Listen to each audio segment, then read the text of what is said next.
we present My Music, a musical panel game devised by Edward J. Mason and Tony Schreier. And here to introduce the teams is Steve Race.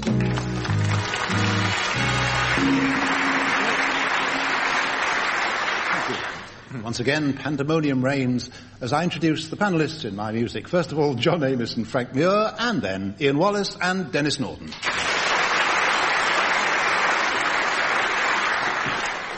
I've been chortling over many good anecdotes in a book called Klemperer Stories about the conductor Otto Klemperer. And it so happens this first round concerns enjoyable books of one kind or another. John, I rather enjoyed the autobiography of this chap.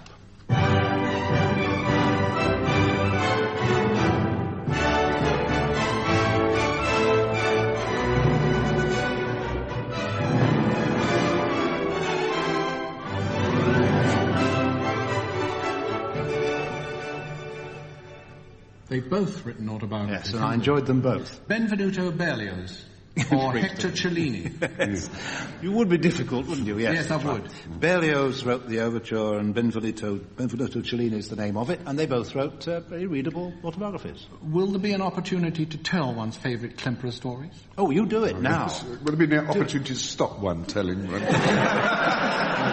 Please do it now. Well, he was once in Australia. Very surprising old boy.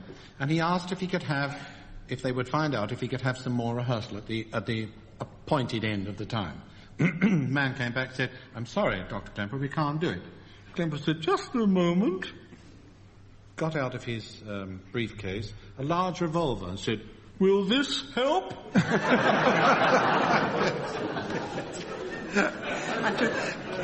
Klemperer's extraordinarily bizarre sense of humour only emerges as you work your way through the book or through the various Klemperer stories, isn't it? Frank, first of all, here's some music conducted by Herbert von Karajan.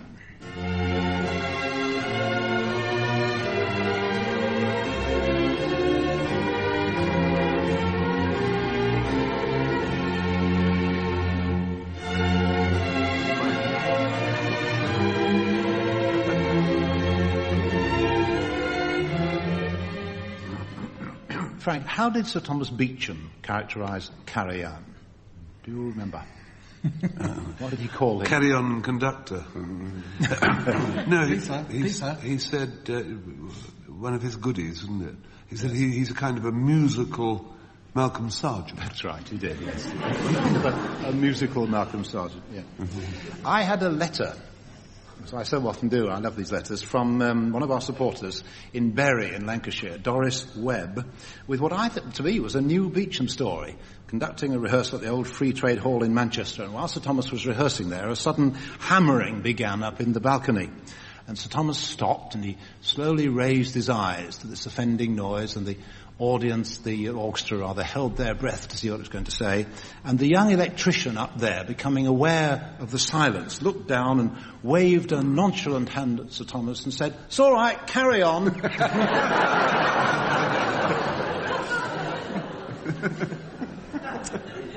Right, change of subject. Ian, who is this character and what is he singing about? Madamina, questa tarde questo, nelle penne che avvolta d'Amio, un guatuano che io fattio, osservate le diete con me, osservate le diete con me. Who is he? What's he singing about, Ian, please? Who is the singer, might one ask? Do you know? I don't remember offhand. No, well, oh, yes, Walter Berry. Walter Berry. Uh-huh. Yes. Well, it is Leporello, the servant of Don Giovanni, and Leporello in the opera enlivens the weary hours waiting outside all sorts of places while his master is within performing his conquests. Yes. And to enliven those weary hours, he has made a catalogue of all the various ladies classified by country, complexion, and possibly even an 18th century version of vital statistics. Oh, very, very true, yes. Talking of enjoyable books as I was, Ian, in our own book, My Music, what was Denis's reply? Do you remember when I asked him how many girls Don Giovanni had in Spain? Remember this? Oh, yes, I do. How many girls did Yes, Denis I don't say I remember the actual words, but it was something to the effect that he was somewhat inhibited in this matter because when he went to Spain, he was told to put nothing to his lips until it had been boiled.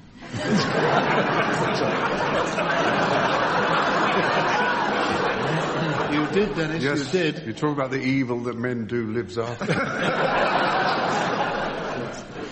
Denis, a book I know you much enjoyed was Ira Gershwin's Lyrics on Special Occasions. Question for you, which of those lyrics mentions Whitney, Fulton and Hershey? And in what connection? Yes. Well, you don't hear it, but let's see if I can remember. You don't hear it. It's actually the second chorus of They All Laugh. That's right. And the bit goes, they all laughed at Rockefeller Center, now they're fighting to get in. They all laughed at Whitney and his cotton gin. They all laughed at Fulton and his steamboat, Hershey and his chocolate bar. You've answered the question. Yeah. That's right. Yeah. I was going to do the rest. No. That's who they were. Yeah. In Ira Gershwin. Elegant lyrics, he wrote. Yes. Yeah. Very good lyric writer, too. Rhetorical question. How good were the good old days? The answer is, I suppose, very good, or no one would bother to mention them at all. Those were the days, my friend, we thought they'd never end. We'd sing and dance forever and a day. So, the old days. John, let's see if you can recognise a voice. First an introduction, of course, and then, of course, a till ready. Lovely bit that. And then a voice.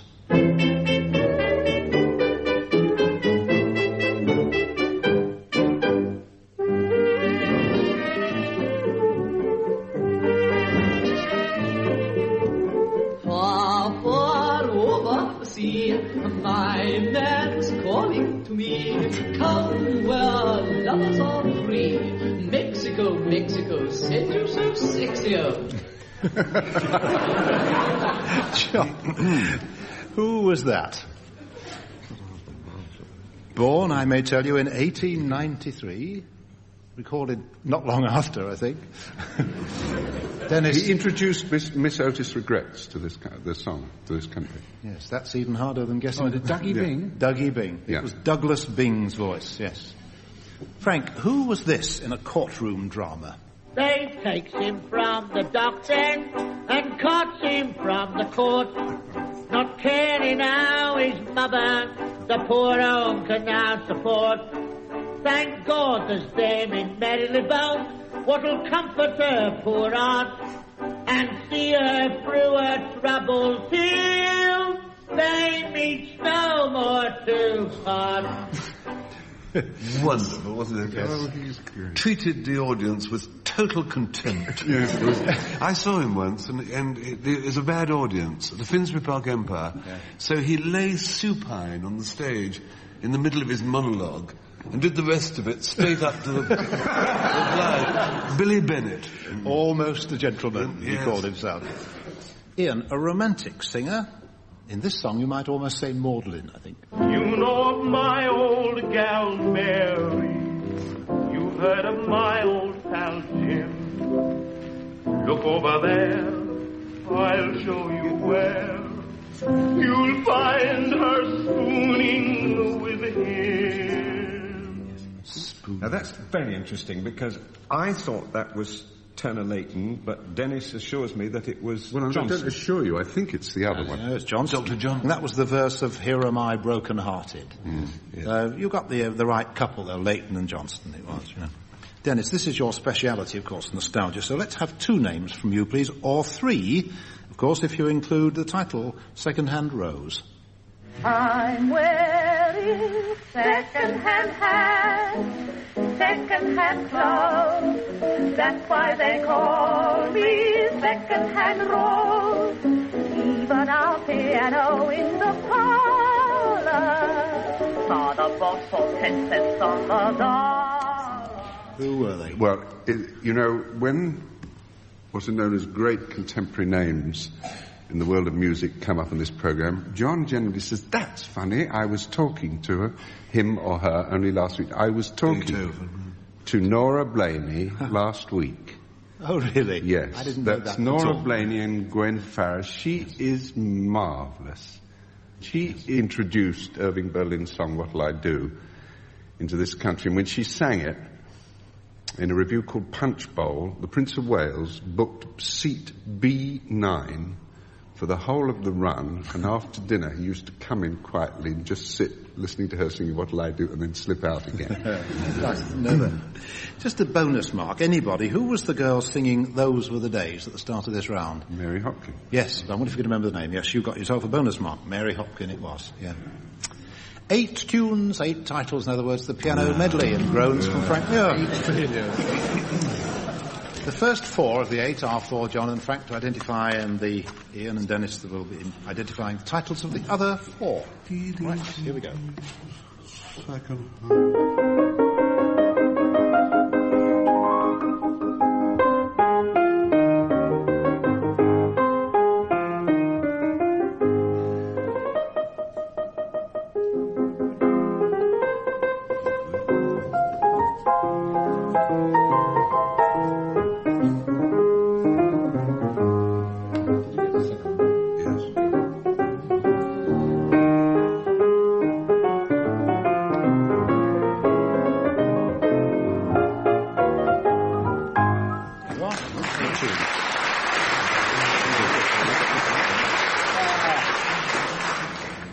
Rather dashy little tunes. Right. The first one? Pipes of Pan gets you half a mark, yes. Then? Can-Can. The Can-Can from Offenbach. Orpheus and the Underworld, yes. Something from the Magic Toot. Yes. Queen of the Night. Queen of the Night aria from the Magic Flute. And? Well, the first one was, the fourth, number 4, was rather cunning, because it started Peg of My Heart, then drifted off it. Well, it's in a different key. That's what What do you mean a different key? Well... Different from what? I then play... After You've Gone. After You've Gone, yes, but it's Peg of My Heart and After You've Gone. So a bonus mark. Thank you. No. Yes, actually. My fault if I play a bar of After You've Gone and then a bar of Peg of My Heart and then a bar of After You've Gone. Give the chap an extra mark, will you? Thank you. Ian or Dennis? Wizard of Oz. Well, yes. I've gone to see the Wizard. We're off to see the Wizard. We're off to see the Wizard, yes. I've gone to see the Wizard. Then? My object all sublime. Title? Mikado's song. Thank you. Jumping Bean. Jumping Bean, and? Couldn't missed get it. that last bit. Missed it. I'll play it again. Missed it again. It's Irving Berlin's Everybody Step. The end of Everybody Step. Except us. Yes. Music of a different kind now. John, what can you tell me about Walter Odington? Nothing. Nothing? Well then, I'll have to tell you. Well, give me a clue. Well, he was a monk of Evesham. He died in 1316 or thereabouts. He's dead. And he was... True. And he was, John, he was the first English composer of whom we have a signed manuscript. Really? Rather nice. In other words, before him was music that was, from our point of view, anon. Before him was chaos absolute. Summer is I coming in. But that's not signed, is it? No, that comes from 1214. Would you like to hear a few bars? Take it or leave it.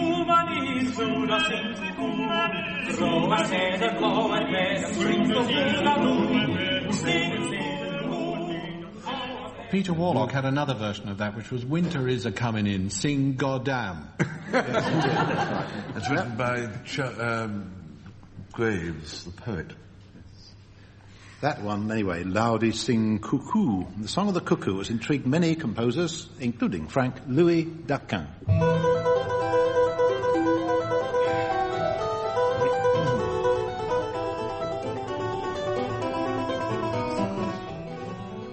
Frank, Le Cuckoo played on the harpsichord. If you press a pedal down on a harpsichord, what happens? The headlights dip.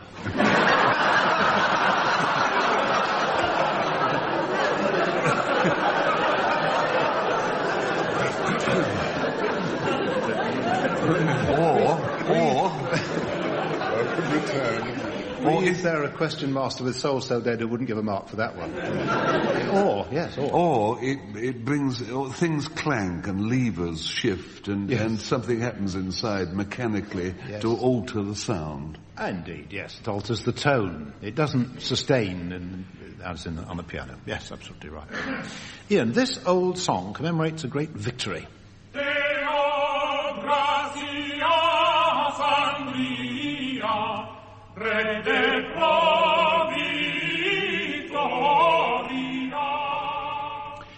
Ian, who adapted that song for use in a film of 1944? I haven't the slightest idea. Not really. So 1944. You're giving me a heavy hint, are you? It's not so much a heavy hint as answering the question for you. Well, that's what I meant, really. Yes. Is it not known sometimes as Hank Sink? Yes. Because it was 1944. That was Henry V, wasn't it? The film. So the victory might have been.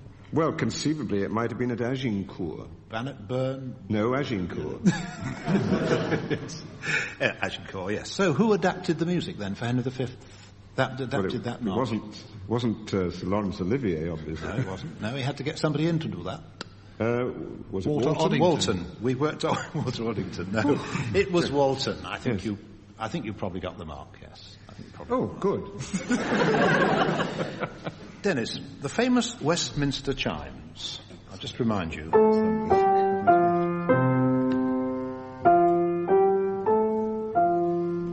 And so on. That tune, Dennis, was composed in 1793 for St Mary's, Cambridge, and copied in 1859 for Westminster. But one Saturday, this is true, in September 1979, something went wrong. And this is what listeners heard on their radios. Big Ben was singing the blues today. Or rather, one of the notes was failing to chime when it rang out over Westminster. Instead of the usual ding-dong, ding-dong, the famous clock produced an unfinished symphony in miniature.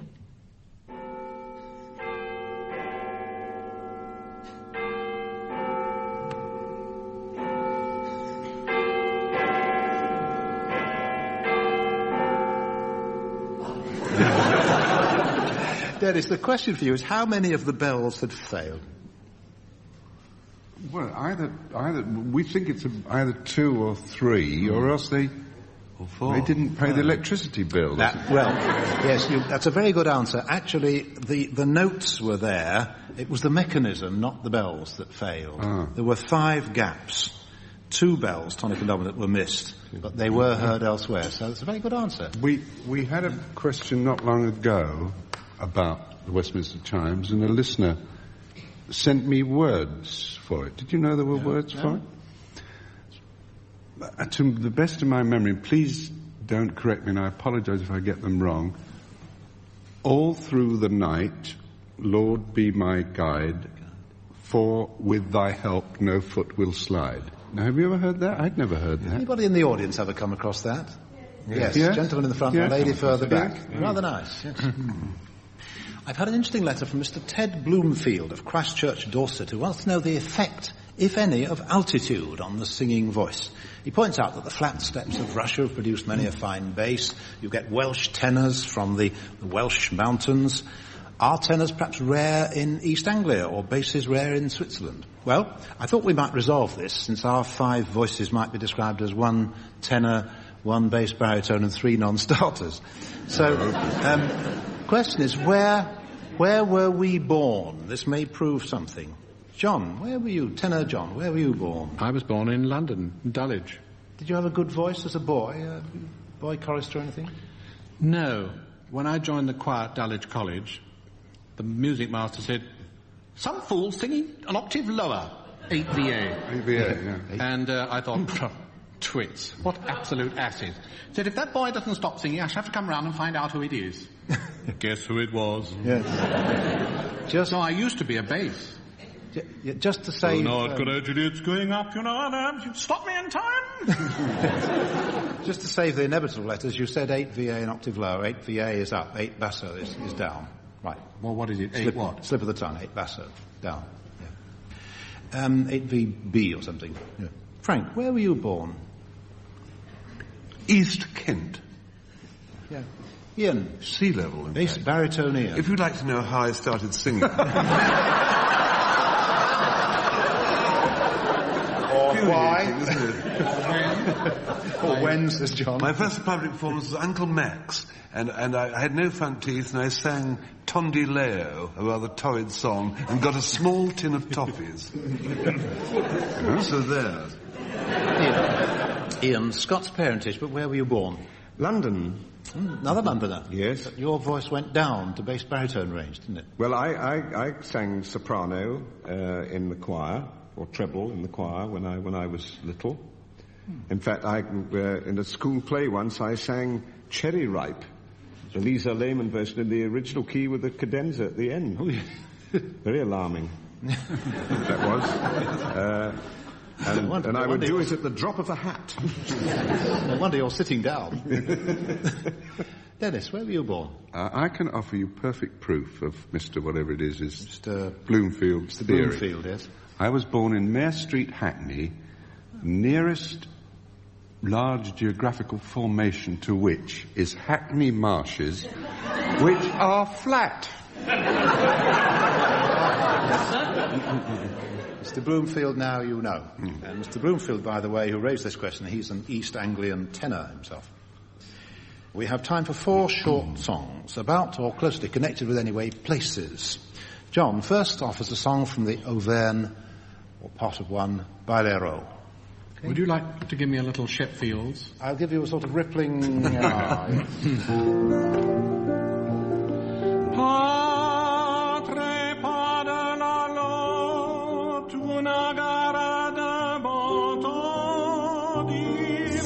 something! What?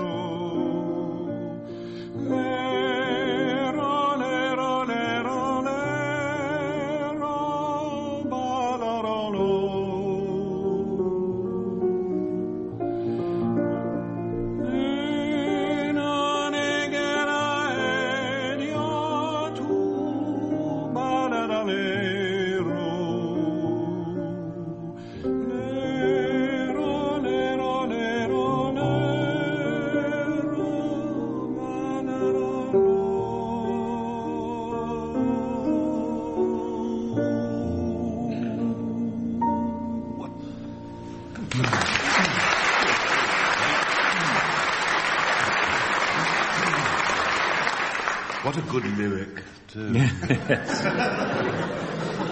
Frank's song is rather more serious. It's about one of Britain's constitutional reformers, a 17th century MP, war leader, man of deep religious principles, Mr. O. Cromwell.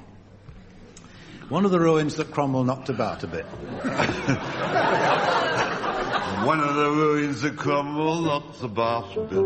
Oh, and a lot of the Cromwell knocked about a bit. In the gay old days, he used to be some doings. No wonder that the poor Abbey went to ruins. Folks who study history, sing and shouting. You can bet your life there isn't a part of it outside the only for Cromwell on Saturday night. I was one of the ruins that Cromwell knocked about a bit.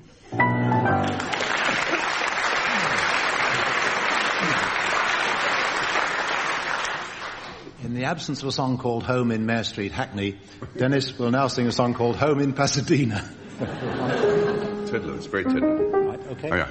Home in Pasadena, home where grass is greener, where honeybees sing melodies and orange trees and the breeze.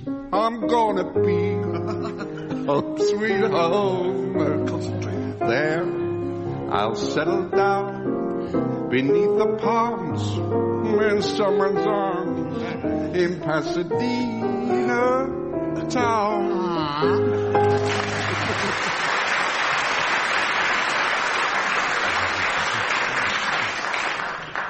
If it's Pasadena for Dennis, it's Loch Lomond for Ian. Ian, tell me honestly, do you ever tire of this song? No, but I did a recording of this, and the producer came out and very rightly ticked me off after the first time I'd sung it through. He said, "You're looking far too jolly singing this song." He said, "Remember that this was sung by a man in a prison cell under sentence of death." And he said, then you'll sing it right. While you compose your face, I'll play an introduction.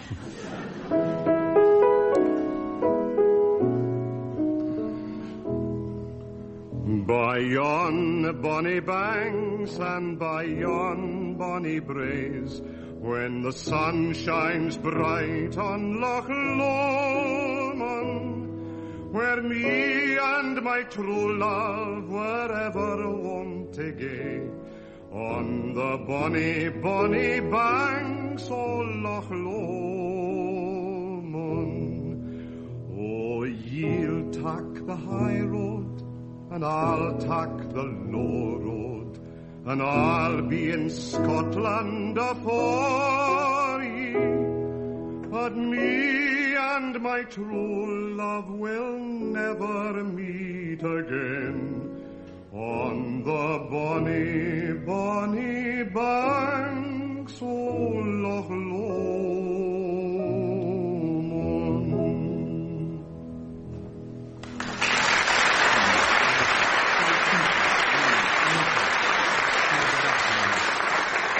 Ian, I think you've got a winner there. That song will do well. Yeah, We don't want any more melancholy than that, really, do No. you? Talking of winners, I see we've got a winner this week on the score sheet. The winners, Ian Wallace and Denis Norden. Goodbye.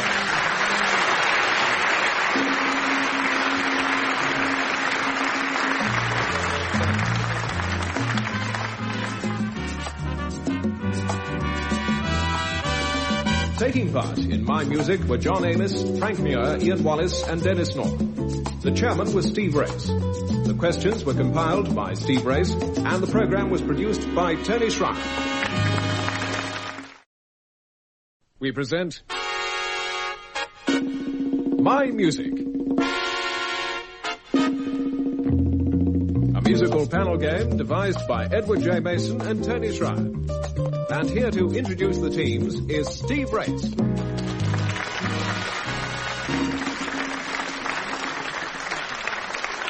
Thank you. Hello, you know them by now, but let me introduce them just the same. John Amos and Frank Muir versus Ian Wallace and Denis Norden.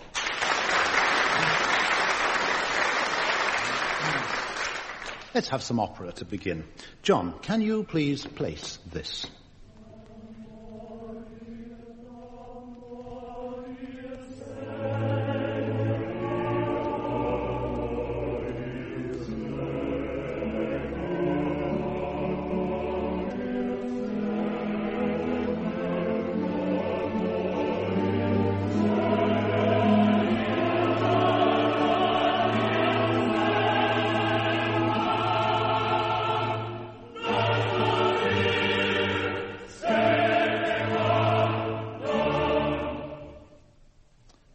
Could you place that in an operatic setting?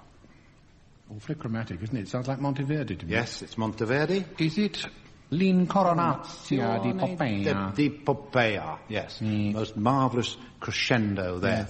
Continuing my battle against the misuse of musical words. I'm always on about crescendo. Orchestrate is the one I'm talking about this time. The Times wrote that trade unions in the public sector are beginning to orchestrate a claim.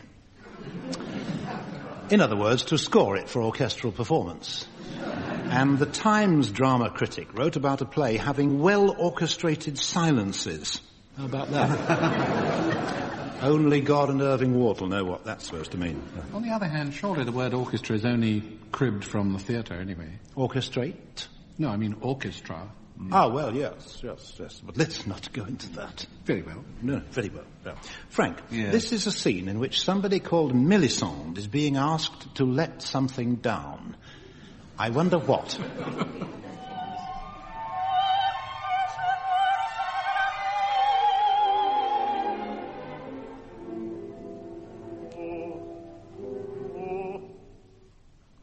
Oh. Ladies in operas usually let down either their profession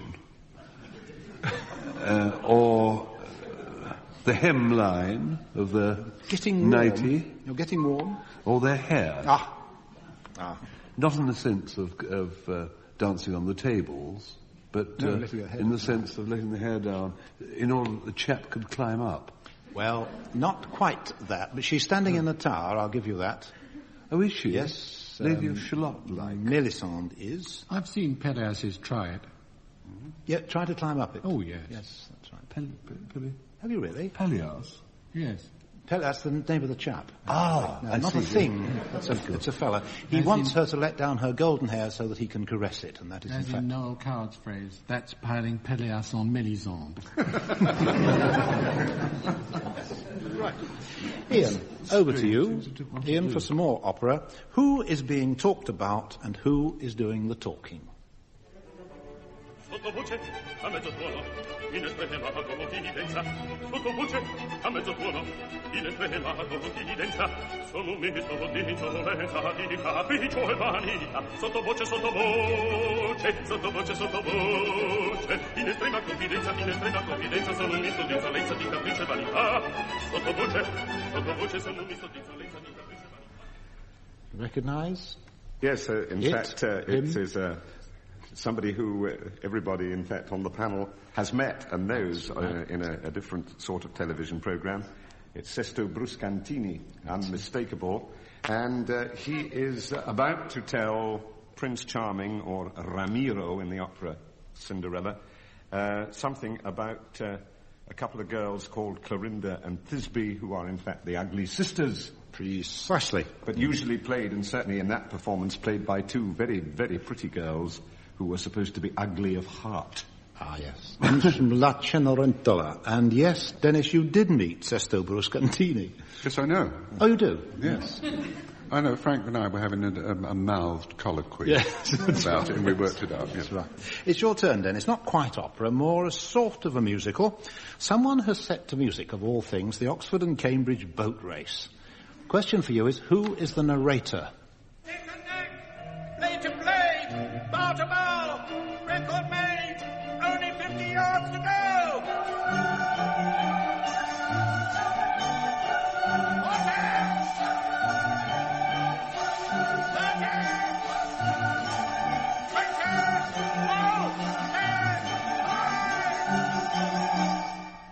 It's Oxford!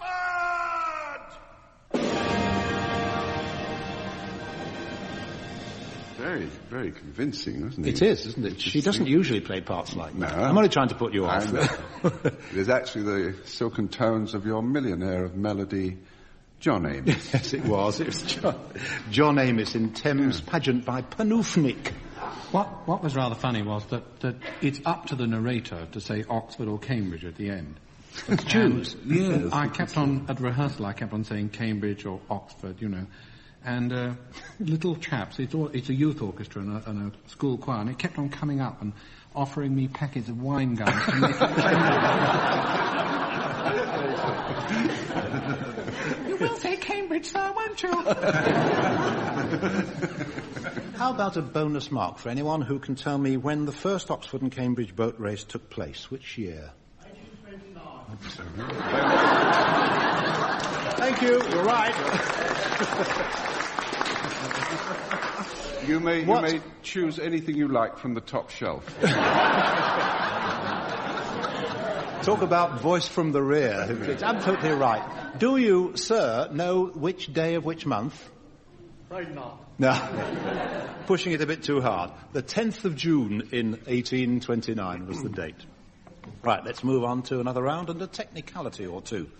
John, what will you find in Opus 55 as well as in Opus 35 and in Opus 43? Variations. Well, variations is a pretty general thing. I wouldn't say that Opus 55 was particularly variation. Well, you know, I've got to think a few seconds more, haven't I? Yeah, yes. You find a tune that goes dum, bum, bum, bum, bum, bum, bum, ba-da-da-da-da-dum. Not in all. He's going to argue it out, you know. I wouldn't have said in all three. Would you find that tune? Oh, I think you would. I'll tell you what you tune. might not find it in the Prometheus ballet music, Aha. but you would find it in the Eroica variations, Yes. and you would find it in the Eroica symphony. Yes, but you wouldn't find it in Prometheus. Sometimes announced as the Erotica symphony, but quite In Prometheus and the variations and fugue on a theme from Prometheus and in the Eroica, you would find... I have a mark, have you? Yes. Right. Frank, written over a string passage, one sometimes sees the letters TREM, T-R-E-M. What is one supposed to do on receiving that instruction? Tremble. Yes, in a manner of speaking. I presume it's tremulo. Yes, or tremolando. What would you do if you were playing a fiddle and it said trem? What would you do with your bow? Think before you answer. I caused my left knee to shake, which would help. It's you sort of. It'd be better if your right knee shook, actually. Yes, indeed. Right knee shook. That's right. If you stood on a loose floorboard, you'll do a sort of a shake. Isn't it? No, it's not a shake. No, it's not a shake. No. Musically, a shake is something quite other. Yes, absolutely. This is a sort of trembling. No. Let's not. Shake of Araby. Ian, I turn resolutely to you. This is one for the record books, or rather one from the record books. Many times in your life, you must have given a delighted audience an encore. How long, would you guess, is the longest recorded encore? When you say recorded, do you mean recorded, on record? No, I mean recorded in books. In books. In the record books. Yes, in the record books. Longest recorded encore. I really wouldn't How much of an opera? Wouldn't like to hazard a guess on that. The only sort of thing about encores I can recall is when the famous Russian bass Shaliapin went to the Scala Milan to sing the Barber of Seville with Toscanini. And normally Shaliapin took his own conductor with him because it was better, his own conductor could follow him through most things, which was not always easy. And Toscanini was conducting this performance and had said, no encores. We do not do the encore at the Scala Milano. It's a very bad taste to do the encore. Well, Shaliapin always did an encore of his big aria in The Barber of Seville, playing the part of Don Basilio. So he sings the aria. He'd agreed. He said, yes, no encore. So he agreed. And he sings this aria to old Dr. Bartolo. And when he'd finished it, and he'd learnt this in Italian, he turned and spoke to Bartolo after the tremendous applause, and he said, I do not think you have understood what I said, so I will tell it you all again. And so Toscany just... Oh, that's worth a so mark. I'm afraid... Oh, that's worth a mark to any chairman. What's the answer? Well, the answer's rather interesting. The longest encore recorded was the entire opera. Cimarosa's Il Matrimonio Segreto, at its premiere in 1792, was repeated at the request of the Emperor Leopold II. Caruso once had to repeat La Donna Immobile 5 times in Rio, that was in the year 1903, and a whole scene of Otello was encored at Florence in 1951. I went to a concert once conducted by Pierre Monteux when he was about 82, I think. And he conducted a program of Totenverklärung am Strasse, Mozart Piano Concerto Verklärte Nacht of Schoenberg. I went to see him afterwards and I said, aren't you tired, Maître, after conducting all that German music? He said, no, not at all. I was ready with an encore, but these boys in the LSO were too tired. So I said, what was the encore? He said, 7th Symphony of Bruckner. Lovely man. Still on technicalities, Denis, you don't, I think, we can't really know what ostinato means in music, but you might be able to work it out. Ostinato. From its root, perhaps, you can get an idea of what it is. Ostinato. It's either ostentatious or obstinate. Yes, it is either ostentatious or obstinate. It could be yes. I'm trying to think, what would you sing obstinate? Oh, I know what you'd sing, I won't dance, why should I? You think of all obstinate songs. Anything you can do, I can do better. Yes, well, yeah, that would do better. Yes, ostinato. No, John, yes. No. From ossa, a bone, obstinate, persistent. Basso ostinato is a ground bass, a figure that keeps being repeated over and over again with different things over the top. Can I give you an example? An obstinate basso, yes. Can I give you, for instance? Yes, for instance. And then again, over which you could have. And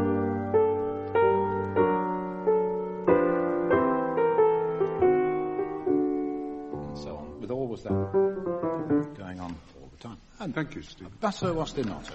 Most welcome. So we come to what might be called the BDB round. 4 pieces of music that start with the notes. BDB. Like that. Well, you can guess if you like, but John, for you, 4 notes. Right? Yes, the title... I think it is The Blues of Basin Street. No, it's the wrong blues. Oh, I hate to see St. Louis. St. Louis Blues, all right, fair enough. Frank, 4 notes for you, but the 4th one's slightly different this time. Cloney and Bye. Right, then. Bonnie and Clyde. Bonnie and Clyde, yeah. Ian, just 3 notes for you, the 3rd one is sustained.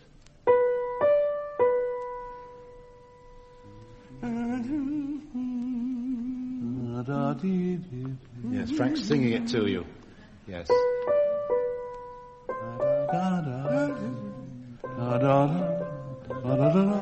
Still don't know what it's called. Well, I think Denis can help you. I can't. It's gone. It's Frenchy. Yes. You've dropped. What is it? You've dropped a mark. I think it's Symphony. Symphony. Yes.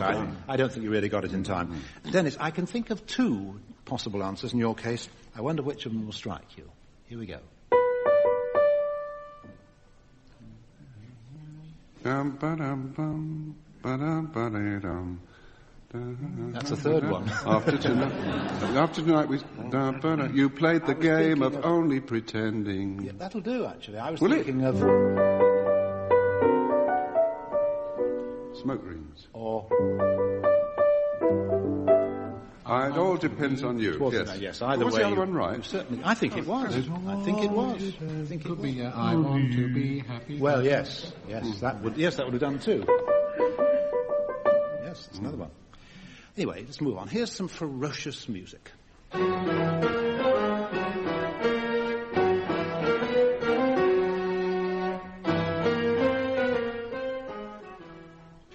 John, simple question. What is it?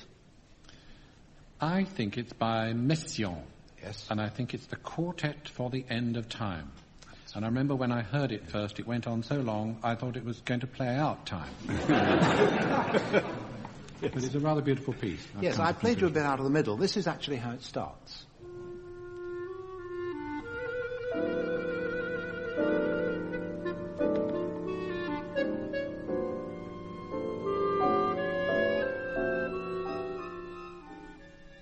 Which I think is very, very nice.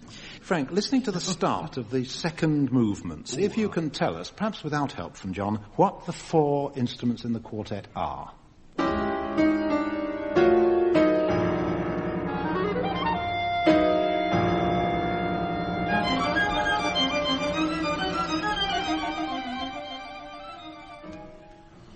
We heard a piano. Yes. Followed by a clarinet. Yes. Followed by a violin. Yes. And a deeper stringed instrument than the violin. With an apostrophe before it, I should think. Oh, cello. Yes, thank you. Right. Piano, clarinet, violin, cello. Very good. Ian, Quartet for the End of Time. Talking of the end of time. Till the end of time, long as stars are in the blue, long as there's a spring of bird to sing, I'll go on loving you. Ian, Perry Como there. Where did that tune originate, Ian? Well, it's... I'm terribly bad on names and numbers, but it's a Chopin piano piece. That much I know. That's right. Good enough. The A-flat Polonaise. Yes.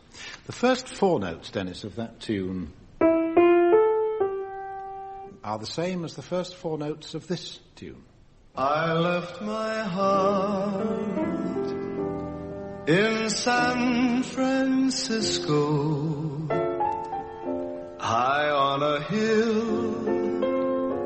It calls to me.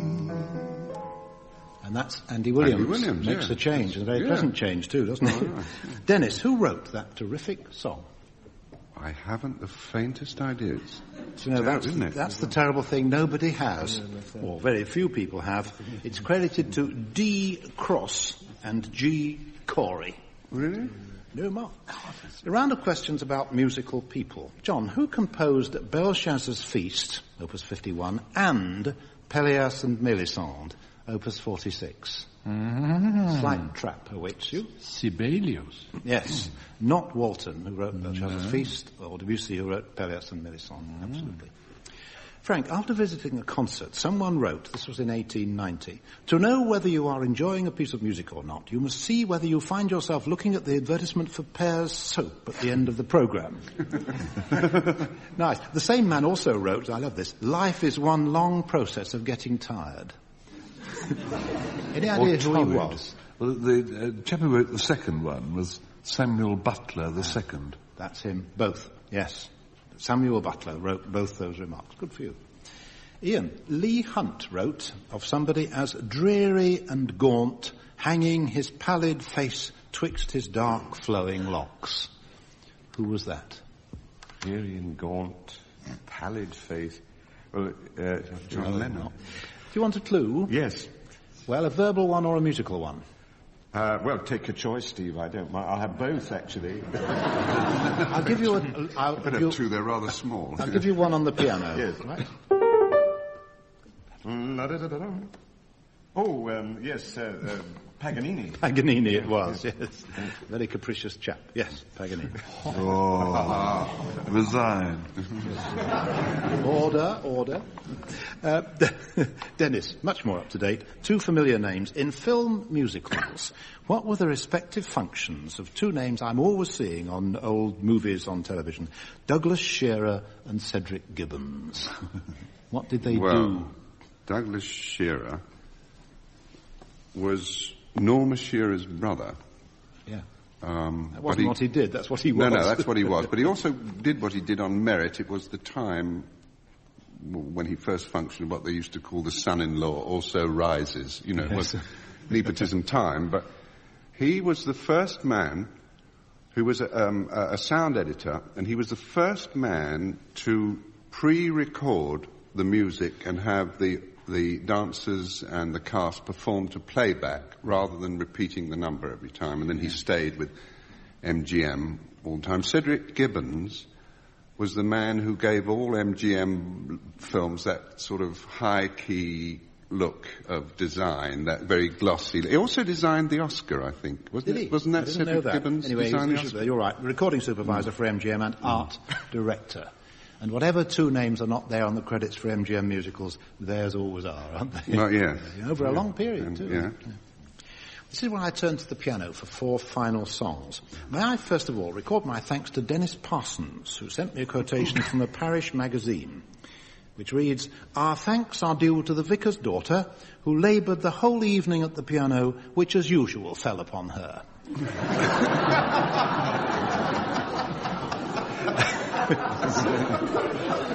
Charming, isn't it? Thank you very much, Dennis. As usual, it's fallen upon me to accompany. First, John, Indian love call. When I'm calling you, hoo. Is this from the telephone? From the telephone? You want to bet? Listen to the words. Right. When I'm calling you,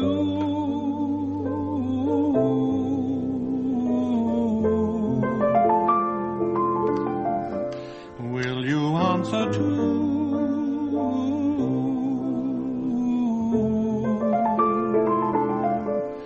That means I offer my love to you, to be your own. If you refuse me, then I'll be blue and waiting all alone. But if when you hear my love call ringing clear, and I hear your answer phone, oh so dear, then I will know our love will come true. You'll belong to me, I'll belong to you.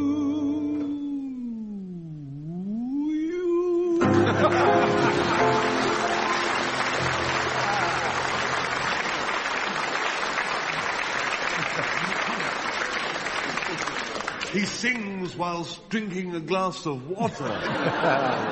The thing is, sometimes when I come to the penultimate note, Denis tries to encourage me to go up, so I thought I'd fool him that time. Bill the old tremolo, though. That's right. Frank, Henry VIII, a champion song for you. Right. Not too fast. Right. I'm insecure on the wordage. I'm Henry VIII, I am. Henry VIII, I am. I got married to the widow next door. She's been married 7 times before. And everyone was an Henry. She wouldn't have a Willie or a Sam. I'm the 8th old man called Henry. Henry VIII, I am.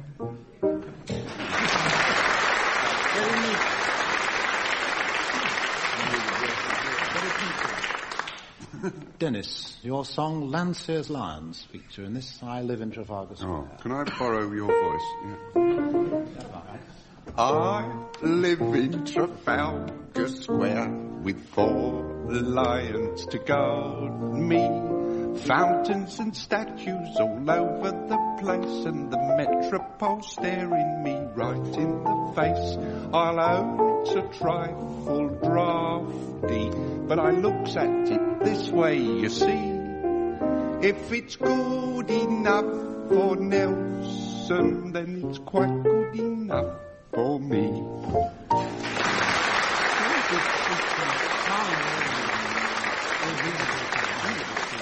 Right. I was going to try and encourage him to go up at the end. Do I think his voice like Frank and I. I think you may go up at the end of yours. Love is a many splendid thing, of course, for a many splendid singer like Ian. Key, yes, right. Love is a many splendid thing. It's the April rose that only grows in the early spring. It is nature's way of giving a reason to be living. The golden crown that makes a man a king. Once on a high and windy hill, in the morning mist, 2 lovers kissed, and the world was still. Then your fingers touched my silent heart and taught it how to sing. Yes, true love's a many splendid thing.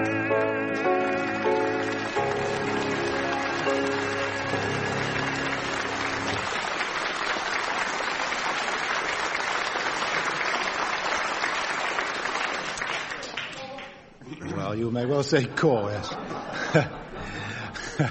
After that, it's an anticlimax to refer to anything as mundane as a score, but we have one just the same, a victory this week for John Amos and Frank Muir. Goodbye.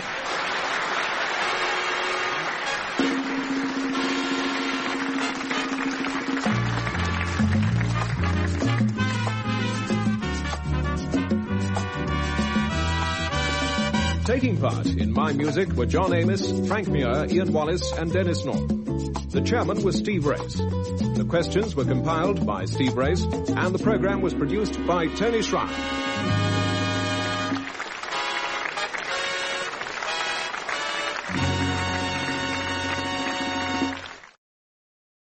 We present My Music. A musical panel game devised by Edward J. Mason and Tony Schreier. And here to introduce the teams is Steve Race.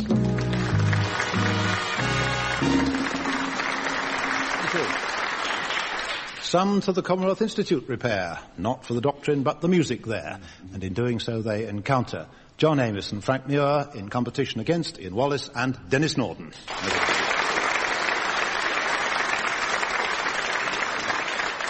And on we go to the first round. John, one composer's tribute to another.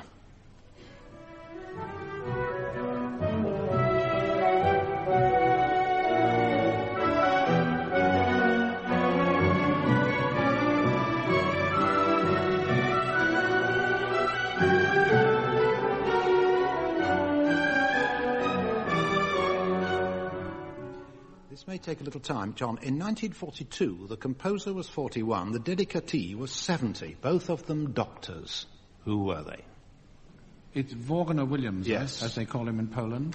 Yes, Ralph Vaughan Williams. And I think it's a symphony dedicated without permission to Jean Sibelius. No, it was a tribute to R.V.W., Ralph Vaughan Williams, on his 70th birthday by Edmund Rubra. Ha ha ha! Edmund Rubra, yeah, whose son I met, told me that his father, in his earlier days, played as a member of a chamber trio. I think it was piano, violin and cello. They went to play, the three of them, at some music club or other, and the chairman got up first and said to the audience, "Now, before we start," he said, "I just want you to know that these three gentlemen are at the top of the tree in string combinations."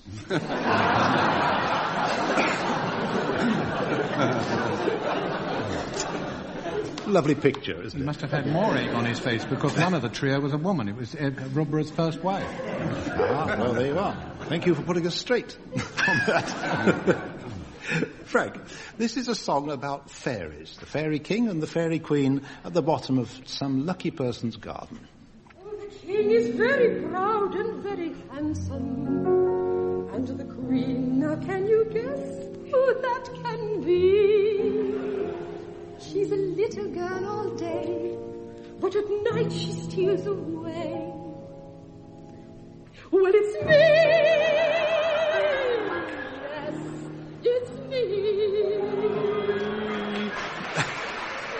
Frank, any information about song or singer? I had a kind of spirit message halfway through that. Yes. And the voice said the singer is Kathy Berberian. Yeah, that's right. Singing a song that I will forever associate, though, with Beatrice Lilly, who did it marvellously. Oh, B. Lilly.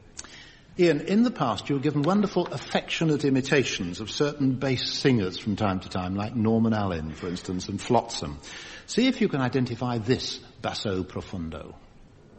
If you hear a loud whoosh in the African bush and an animal comes to the fore, who is basically pig but more hairy and big, you will know you have met with a boar. It's good, isn't it?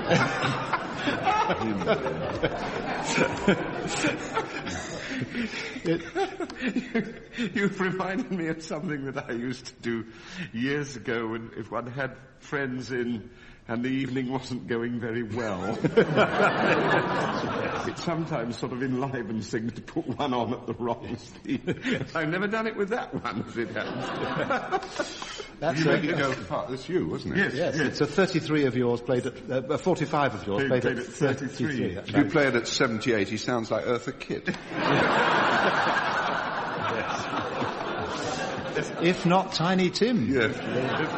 The one of mine that I love playing at 78 is, it does sound like Eartha Kitt, is one about a gondolier on the Manchester Ship Canal where I do a bit of a laugh at normal speed and it goes...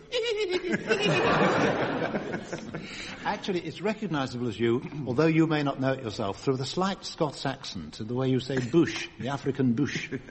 Even at that slow speed, it comes out as very much Ian Wallace. And it is a Flanders and Swan yes, song. It's from the Wild Boar, yes.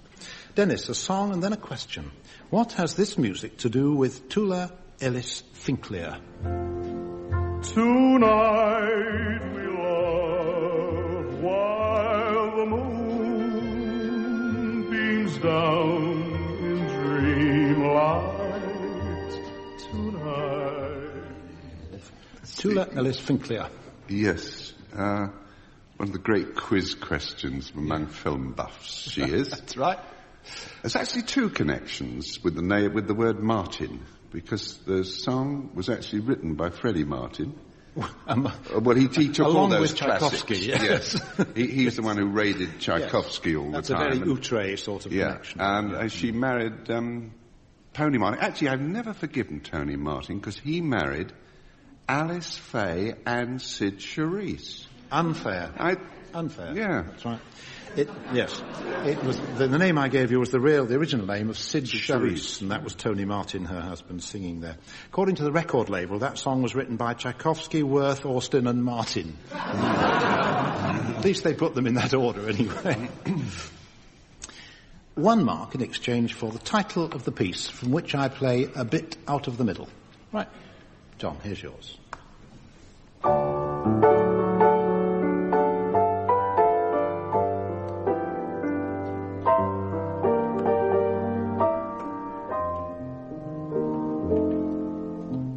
It doesn't help being first either. No, don't know, do you? No Goes idea. on. Ian, you know what it is, don't you? Oh, dear, my little gypsy sweetheart. Little gypsy dream girl or sweetheart by Victor Herbert. Yes. No mark. Frank, this is out of the middle of something, middle of a verse, actually. Oh, bon.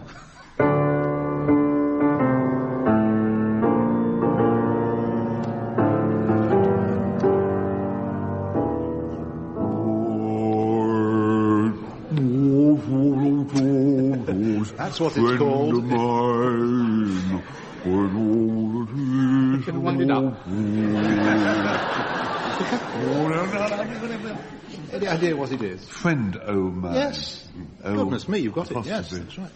Ian, here's yours.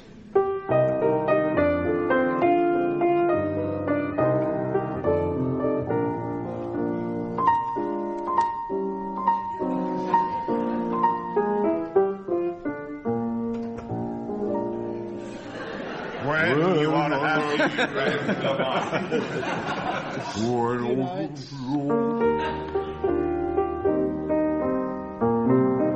No. Don't you know it? No. Anybody in the audience know it? Very old song. It's called The Dancing Lesson. Dance on, Pierrot, we soon shall know how something the music plays. Don't know it. Real old Doesn't ballad. sound quite like my scene, that one. Dance on, Pierrot. Yes, The Dancing Lesson. Anyway, Dennis will know his. Little bit again.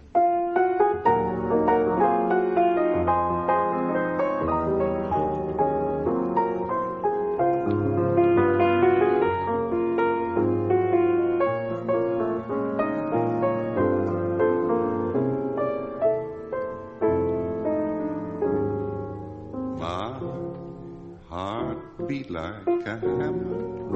Title? The Stars Fell on Alabama. Stars Fell on Alabama. Yes, so you get the mark, yes. Mainly opera in this next round. John, in 1916 in London, a benefit performance of Il Seraglio, as they called it, was given under Beecham in aid of 6 small orphans. Who was their father? There's a weird bit of musical knowledge. 1916. Somebody had died. A war victim? Yes. The ship called the Sussex, I think I'm right in saying. Ah, well, that was Albanies. Albanies? Wasn't it? No. No, I beg your pardon, Granados. Granados, yes. He and his wife were in a liner torpedoed on the way back from America. And they had 6 kids. They did. And without Granados, we would never have heard this lovely music.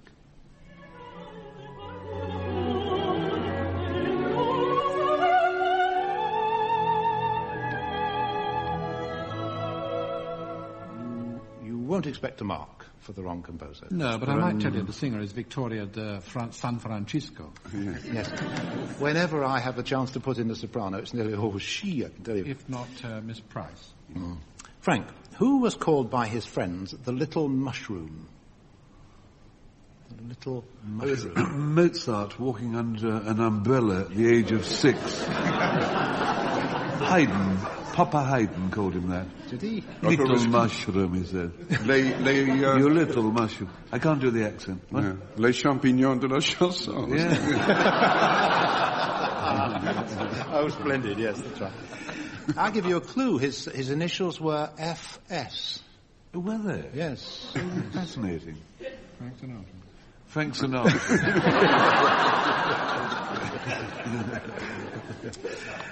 You're not going to get a mark for it. It was Franz Schubert. Oh, get away. Yes, true, yes. Ian, what did Ivan Susanin become? Vera Lynn.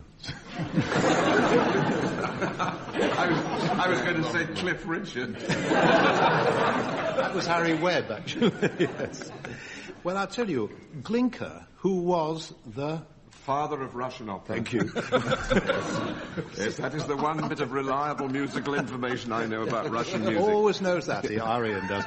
Glinka was persuaded by the Imperial Russian family to change the opera's name of Ivan Suzanin to A Life for the Tsar. And that was in 1836. I think it was fairly hefty persuasion. Yes, probably so, yes. But they omitted to tell you, didn't they, that they were going to do they that. didn't tell me about that, no. Dennis, I just thought of a good question for me. Yes. Distinguish between Albanith and Alboli. Right, we'll have one sometime, yeah. Dennis, no. Talking of opera, Dennis, what was the name of the first known American opera? That was in 1796. First known American, I don't know. Columbus Follies of 1490. I really must admit to ignorance on this. Yes, and you don't know, but I will give you a clue, right? This was the title of the first known American opera in 1796.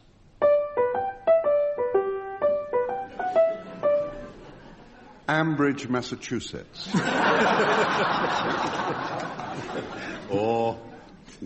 Was it The Archers? The Archers, yes. It was called The Archers. Yeah, called The Archers. It was based on the William Tell story. Been running a long time, hasn't it? An everyday story of Swiss folk. Yes. 250 years royalties for some happy composer. Canton folk, yeah. We're going to hear some magnificent women's voices. Not only the magnificent voices of women, but the voices of magnificent women. John, this lady has unfortunately been shipwrecked.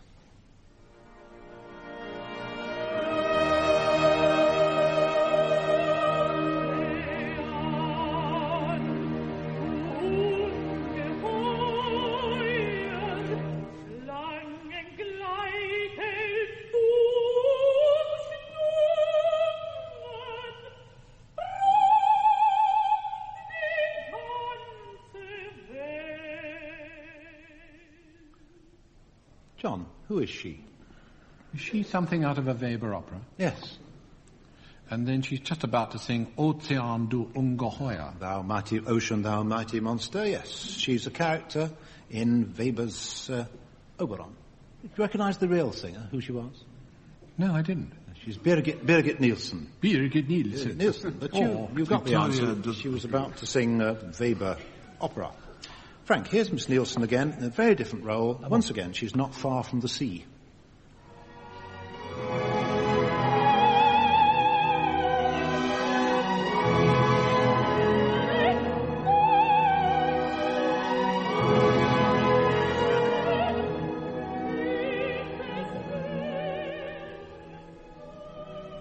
Frank, what part of England does that bring to your mind?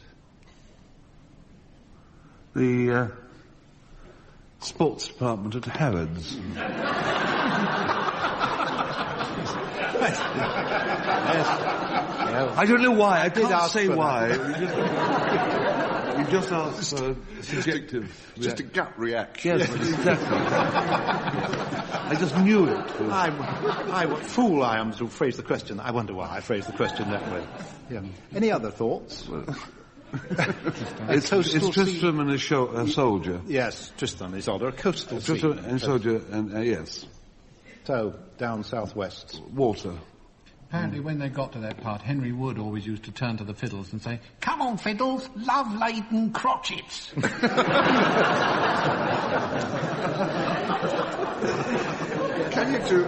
Can you do Henry Wood talking like Birgit Nielsen?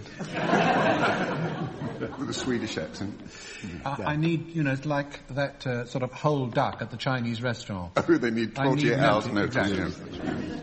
In case anybody still wants to know, it was Cornwall I had in mind. The scene of King Mark's palace in Tristram and Isolde. Ian, a duet, and what a duet this is.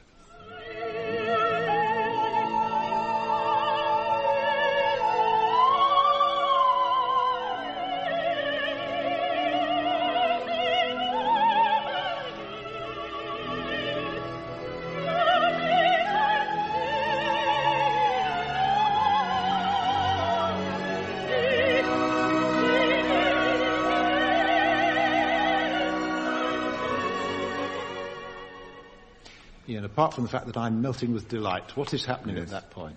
Well, Octavian is presenting the rose to Sophie in Der Rosenkavalier, and I can't remember whether I've ever mentioned it in the programme before, the romantic scene one night at Covent Garden before the war when John Christie of Glyndebourne, who had fallen in love with a young soprano called Audrey Mildmay, took her to see Der Rosenkavalier in a box at Covent Garden. And of course the moment that the silver rose is presented on the stage means that there's a betrothal. And he had taken this girl to the opera, and she didn't have any idea that he was so smitten with her. And at the moment on the stage, when the rose was presented, he in the box produced out of a box a silver rose and handed it to her. So who could ever resist such a courtship as that? Yes, lovely, yes. Presentation of the Rose from Der Rosenkavalier. Hilda Guden and Elizabeth Söderström there on that record. Dennis, 3 ladies are at work in your bit. Question is, what are they doing?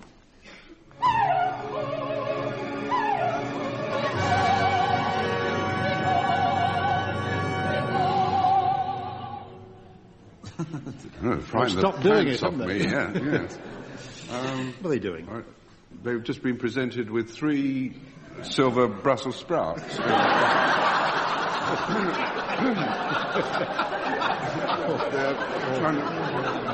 or broom handles. Riding along on the crest of a broom. Yes. What sort of people would you say they are? Well, the Valkyrie. Valkyries, yes. Yes, the Walpurgisnacht. They are riding it from their ride, yes. From time to time in my music, we try to find a signature tune for a trade or profession. Greengrocers or fruiterers, worthy body of men, or of women. What might they adopt as their special song? John, greengrocers or fruiterers? Well, when I lived in Victoria, there was a greengrocer's round the corner, and the man, when he was setting out the fruit, always hummed a certain tune. And it was only later that I realised the import of it. It was da-da-da-da-dee, da-da-da-dee, da-dum-da-dum. Stay as sweet as you are. Oh, yes, a good word of advice to his stock. Frank, fruiterers, greengrocers? I was reminded of Alfred Marx walking through Berwick Market and finding the chap on the stall polishing an apple and singing to himself, "Don't cry for me, Argent bloody Tina." I would bar of 5. We just played my music actually, which is the music signature tune for a florist and greengrocer, which is De Rosen cauliflower. We've just had it. True. Ian, fruiterer, greengrocer. A mood of desperation seizes me, and it's the only thing that I've got. What have you writ? A song. It's good, isn't it? Buy cucumber, banana. It just has its sort of slight... and then the other one is, I've got a date with an angel. Oh, yes. Not very good. Dennis, what have you written down then? Well, I got 2, and neither of which I would really sort of go to bat for.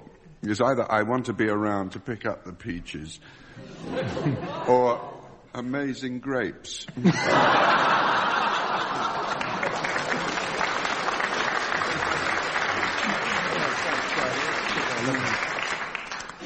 The listener who suggested this, fruiterers and greengrocers, with plenty of time to think about it, of course, suggested figs ain't what they used to be. And one I rather like, love lettuce in the sand. Still, people write to ask if the 4 final songs are rehearsed, and still I write back to say that they are not. But as I always say, they are not rehearsed, but they are planned. Big Coss, I love you. Too little and too late. So, 4 unrehearsed but planned songs coming up. Somebody this week knows a fairy went to marketing, The Flies Crawl Up the Window, Lydia the Tattooed Lady, and When Dull Care. 4 less than serious songs, I think you may agree. John, the fairy that went a-marketing. Can you tell me One all of about Clara him, Butts. her, or it? One of Clara Butts, lighter numbers, but she always sang it with great sincerity. Could you give me a chord of F major? F, yes. Thank you. A fairy went a-marketing, she bought a little fish, she put it in a crystal bowl upon a golden dish. All day she looked in wonderment at its silver gleam, and then she gently took it out and slipped it in a stream. A fairy went a-marketing, she bought a little bird. It had the shrillest, sweetest song that ever she had heard. She sat beside its painted cage and sat there half the day. And then she opened wide the cage and let it fly away. A fairy went a-marketing, she bought a winter gown, all stitched about with gossamer and lined with thistledown. She wore it all the afternoon with prancing and delight. Then she gave it to a little frog to keep him warm at night. A fairy went a-marketing, she bought a gentle mouse to run her tiny messages and clean her little house.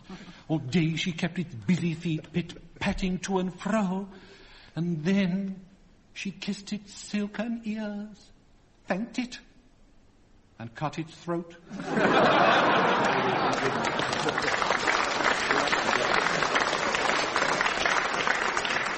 Sorry, retake, and let it go. Thank you, yes. I just thought I had to bring it up into the present century. Did the large Clara Butt really sing that song? Great Yes. big lady with her booming voice. Very well. Yeah. Much more sincerely than I did. Got the And last really line- rather better, and she remembered the words too. The last line right, yes. Now you're all going to enjoy Dame Clara Butt. Songs don't really come any sillier than the one about the flies crawling up the window. Vivian Ellis is not particularly proud of this song, though he did actually write it. You don't know how I'm going to sing it. No, I don't. That's true. It's all treatment, Right, you I give you know. all- there's From the the interpretive art. Right. It's Jack Halbert, isn't it? I can't Oh, yes. The flies crawled up the window, that's all they had to do.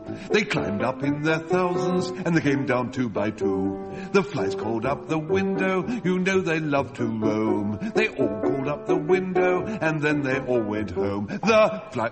Oh.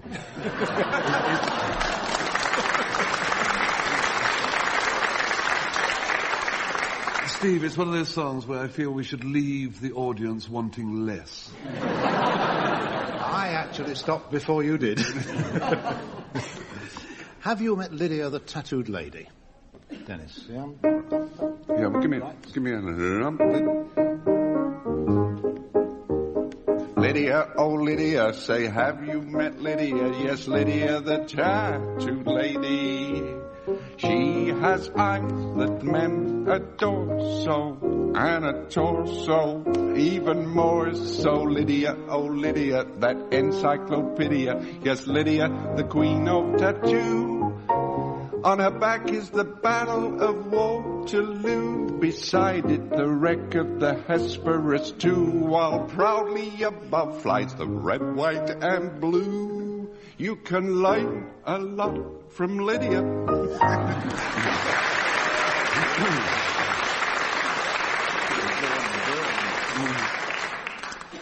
Someone in Edgware, Middlesex, wrote me a perfectly serious letter about my music, and then at one point wrote, I enjoy the 2 chaps who really can't sing.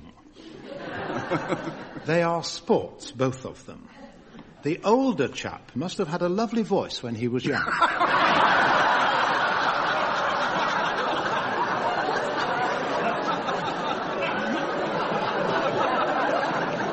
Right, who wants it?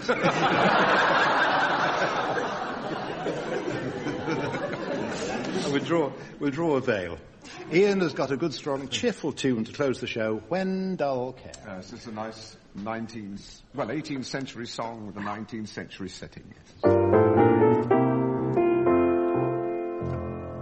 When dull care does attack you, drinking will those clowns repel.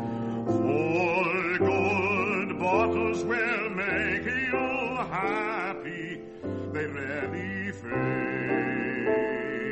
If a fish should be wanted, ask the gods will be granted. They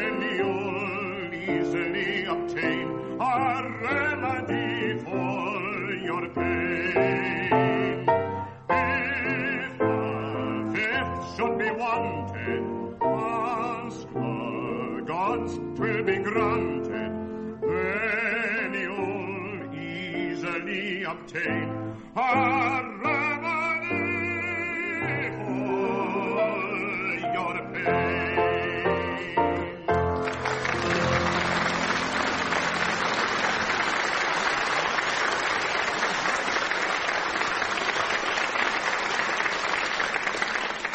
A remedy for your pain, Ian, to know that this particular week it's a victory for you and Denis Norden. Goodbye.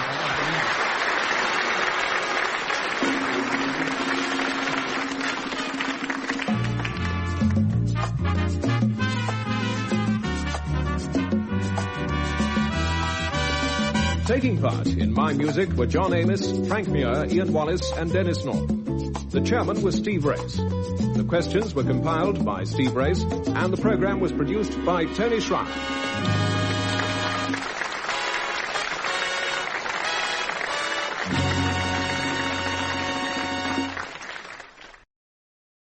We present My Music, a musical panel game devised by Edward J. Mason and Tony Schreier. And here to introduce the teams is Steve Race.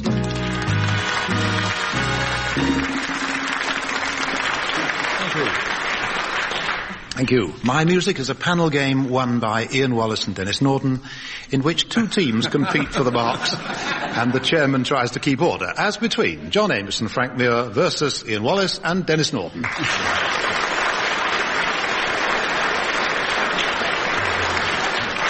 Maybe this week it'll all be different. John, begin with you, as always, a star of the orchestral world.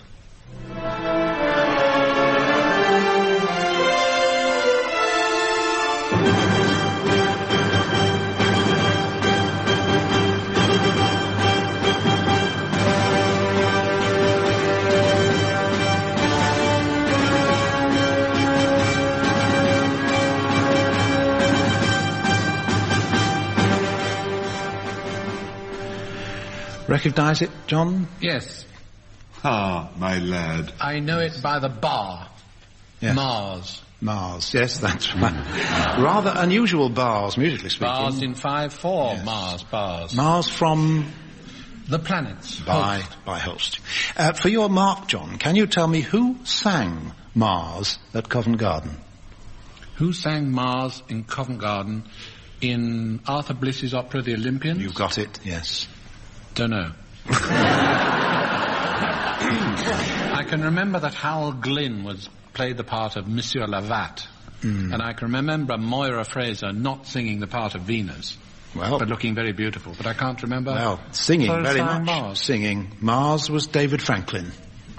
Frank, here's the middle bit of an extremely tiresome old song, which you'll know, even though at first you may think you don't. All you have to do is to identify it is relax and let your voice carry on singing when I stop playing the piano. Right, here we go.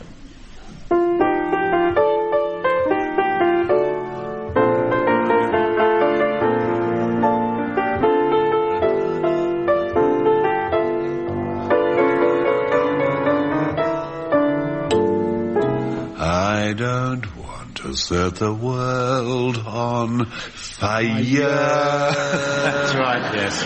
I just want to start a flame in your heart. That's right. I don't want to set the world on fire. That's right. Those words. Ian, I'm going to play you 2 bars out of the middle of the piano accompaniment to an aria which you have never sung. See if you, like Frank, can come in with the next line. Right?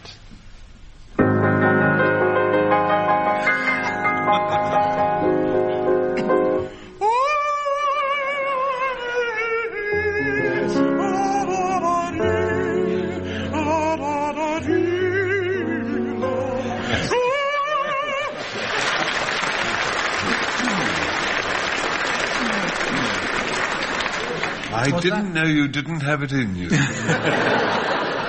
Was that loudly awakes my heart? Yes. You said I'd never sung it. I'm sure I'll never do that again.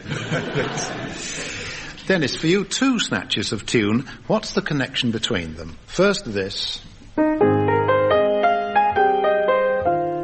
and then this.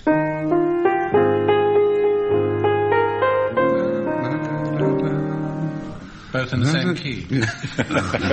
True, John, but that's not Dennis's answer. Wouldn't worry, Dennis. That's for me. Oh, they both got the same title. Pardon? They've both got the same title. They're both called That's For Me. That's right. You display That's For Me, sung by Bing Crosby in Rhythm on the River, and the other one was from State Fair. From Rodgers and Hammerstein's State Fair. Both of them called That's For Me. Yeah. Various musical people and their backgrounds. John, who was the first recitalist to give a whole recital entirely by himself? Well, the list is probably quite short of the first people, Yes. and it's probably spelt with a Z in the middle. Yes, according to at any rate one reference book, Liszt, he called the event a mono concert, or concerto solo. And a critic in 1844 wrote, "It requires the audacity of a Liszt to attempt such a thing." And I believe that he did the first recital behind a screen. Why? Cool. Well, because it was a bit daring to come in front of it. Like Edith Sitwell. Yeah, really. And he also, I believe, wore green gloves. And I like to think that perhaps, he came on behind the screen and then one glove appeared over the top of the screen. As if he was doing a stripsody, not a Hungarian rhapsody. Yes. In other words, quite recently, the first full evening's recital by one person. I recall in this connection, do you remember in 40-something, just after the war, when Danny Kaye came over to the Palladium, Frank, Dennis, you remember this? Yeah.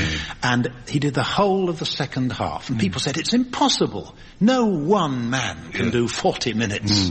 And now 3 people on this stage do a one-man show. And lots of other people too. Like the 4-minute mile. Yeah. Not very much, but... No, it feels rather like it when you're doing the show, actually. Frank, question for you. Born in Bolton, Lancashire, he was first a boy soprano, then a Pierrot, then a cinema organist. He toured in a double act with Tommy Hanley. Not many people know that. Later he made 1,000 gramophone records and appeared in 6 Royal Command performances. I knew him and worked for him. I think you knew him too. Who was he? Jack Hilton. He was. Jack Hilton, yes. Did you know he toured in a double act with Tom? No, I didn't. I knew he was born in Bolton. Yes. And made hundreds of thousands of gramophone records. Indeed, yes. When I said he made 1,000 records, I meant 1,000 different ones. Ian, one was Polish, the other Viennese. Oh. They met. Shall I go on? I don't think you need to go on with that. Write it down if you can spell it, and I'll just describe the rest of their lives. They met at a summer resort in Corinthia, set out for America in 1935, but got no further than England, where they appeared in C.B. Cochrane reviews and became known simply as, Ian. What I have written down is Ravitch and Landau. And how have you spelt Ravitch? Yes, right. Well, I spelled it R-A-W-I-C-Z. Very good, yes. Jolly good. Well, I had the privilege of working on a number of occasions with them, and also with Walter Landau since Marion Ravitch died. And I remember Marion Ravitch once telling me of a marvellous occasion. I think it was at the time when Edward VIII was king, and they were doing cabaret at the Ritz Hotel. And they were supposed to do this cabaret about midnight or 1 o'clock in the morning. But they had been commanded to Buckingham Palace for a party there, and were not allowed to leave. The guests and the king were so enjoying them playing. And Marion Ravitch said, we were very worried. We did not know what to do. It is a royal command. You have to go on playing. And we went playing.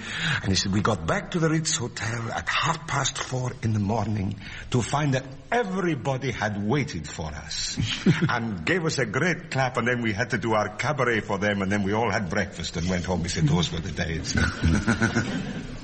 Dennis, your question. A certain film song was cut out of 3 successive previews because the studio bosses said that coming so early in the film, it held up the action. I suppose it did. Anyway, it was finally reinstated. Which song? A film song? Yes. Yeah, because a lot of them will be cut out of... Is it Over the Rainbow? Yes, Yeah. Over the Rainbow. From The Wizard of Oz, They wanted to cut it out of The Wizard of Oz because it held up the action. A good thing they didn't. Just before we go on, I wonder if any of you can answer this question. What, on the 20th of August 1977, linked these two pieces of music?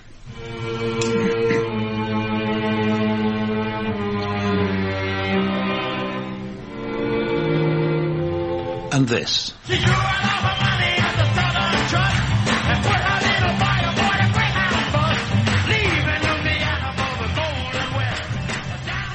It certainly wasn't the other side of the record.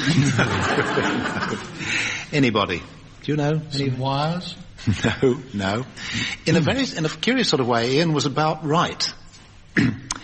As part of the United States bicentennial celebrations in August 1977, a Voyager spacecraft was sent up from Cape Canaveral with a message for any other life forms in our universe or beyond. And those two records were sent as an example of our culture. It's true. I wonder if they weren't sure whether extraterrestrial life would be mods or rockers. Just for the record, shall we identify what they were? John, the first was... It's Beethoven. Yes, quartet from Opus 130. And...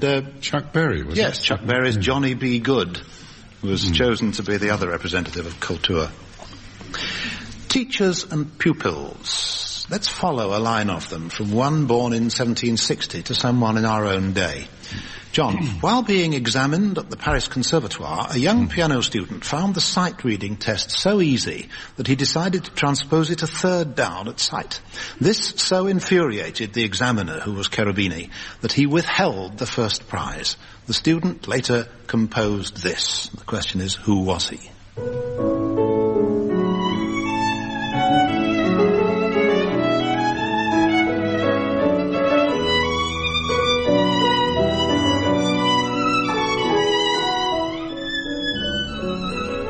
So I'm told that at a well-known shop in London recently, somebody went in and asked for the Frank Sinatra. That's what it was. It was the violin and piano Sinatra in A. Yes. César Franck. César Franck. It was César Franck who did that to his examiner, yes. Frank, César Franck, in due course, had pupils of his own. One of them succeeded him as president of the National Music Society in Paris. You once mentioned his name in association with that of George M. Cohan. Who was he? Just gossip. If you would care to sing the first line of George M. Cohan's most famous song, you can give us the name of the chap. I'm a Yankee Doodle Dandy. Was Dandy. D''I-N-D-Y. He composed the Turkey Trot. Very French joke. French joke, yes. Vincent Dandy. Ian, your question. Vincent Dandy, it will not surprise you to learn, subsequently had pupils of his own. One of them, born in Havana, wrote many fine songs, among them this.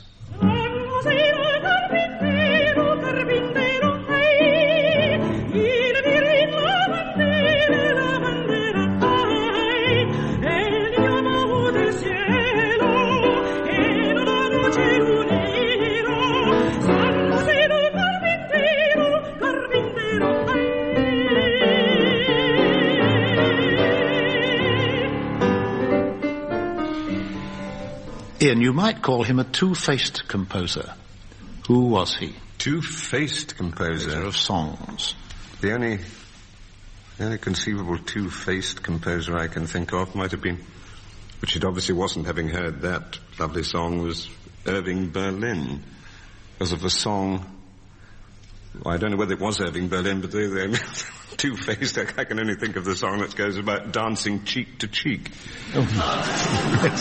Obscure, could be said. Yeah, that's right. When I said two-faced, I might have said facing both ways. Might you? Yes, I might. Dennis, go on. You know a palindrome when you hear one. Yes. Palindromic songwriting composer from Havana. A palindromic three letters, songwriting composer. 3 letters long, Ian. I can't help anymore, can I? Do you know, John? Eve. No. No. Nin. N-I-N. Joaquin Nin. Oh, yes. It does work. It does work. Both ways. Both ways, yes. Right, carrying on then, no marks there. Denis, Joachim Nien had a pupil at the National Conservatory in Havana, whose works have been recorded by everybody from the London Philharmonic Orchestra to Artie Shaw. And talking of Artie Shaw...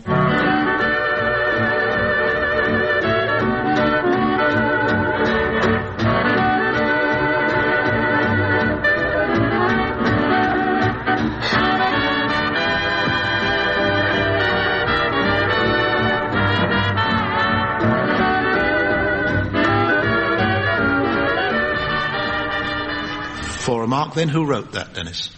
That was Maria Lao. Maria, my own. And it's, what was it? The Lecuona Cuban. Yes. Ernest Lecuona. Ernesto Lecuona. He came over here with do you remember? He came over with his Cuban boys. Yes, I used to go and listen, that's right. Joachim, The Breeze and I. He was a pupil of Joachim Nien. Mm-hmm. Yes, they wrote The Breeze and I, Malaguena, Siboney. In Spain, didn't he write, I don't know if they wrote CC. CC. I don't know, perhaps he did, yes. It's odd how instantly recognisable a tiny little phrase of music can be, and we will now prove it. John, what does this come from? Yes, what is it? A good pull-up for Carmen. The Have a banana. Well, right, yes. Habanera from Carmen. Yeah. Frank, your turn. Can you identify this? Yes.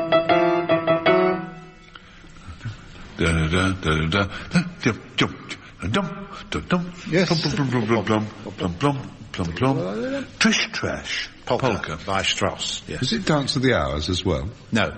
Very likely. Disposed of my one classical bit. Dance of the Dustbin. Well, you can help Ian with his question. Ian, yours is very brief indeed. Yes. What is it? Yes. A major... Polonaise. Polonaise, yes, that's right. Denis, what's this?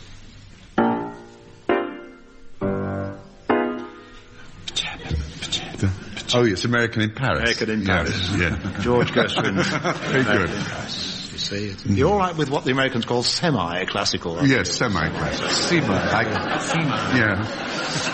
You know the Nichols and May record where he plies her with Brandy Alexander and says he's got all the semi-classics at his apartment, including Castellanets. Yes. Yes. A little bit of this, a little bit of that. John, a metamorphosis, as you know, is a change of form or character. So in music we have Metamorphosen, symphonic metamorphosis on themes by Weber, and metamorphoses after Ovid. Can you name, say, two of the composers concerned? Strauss, Hindemith, Britten. Oh, yes.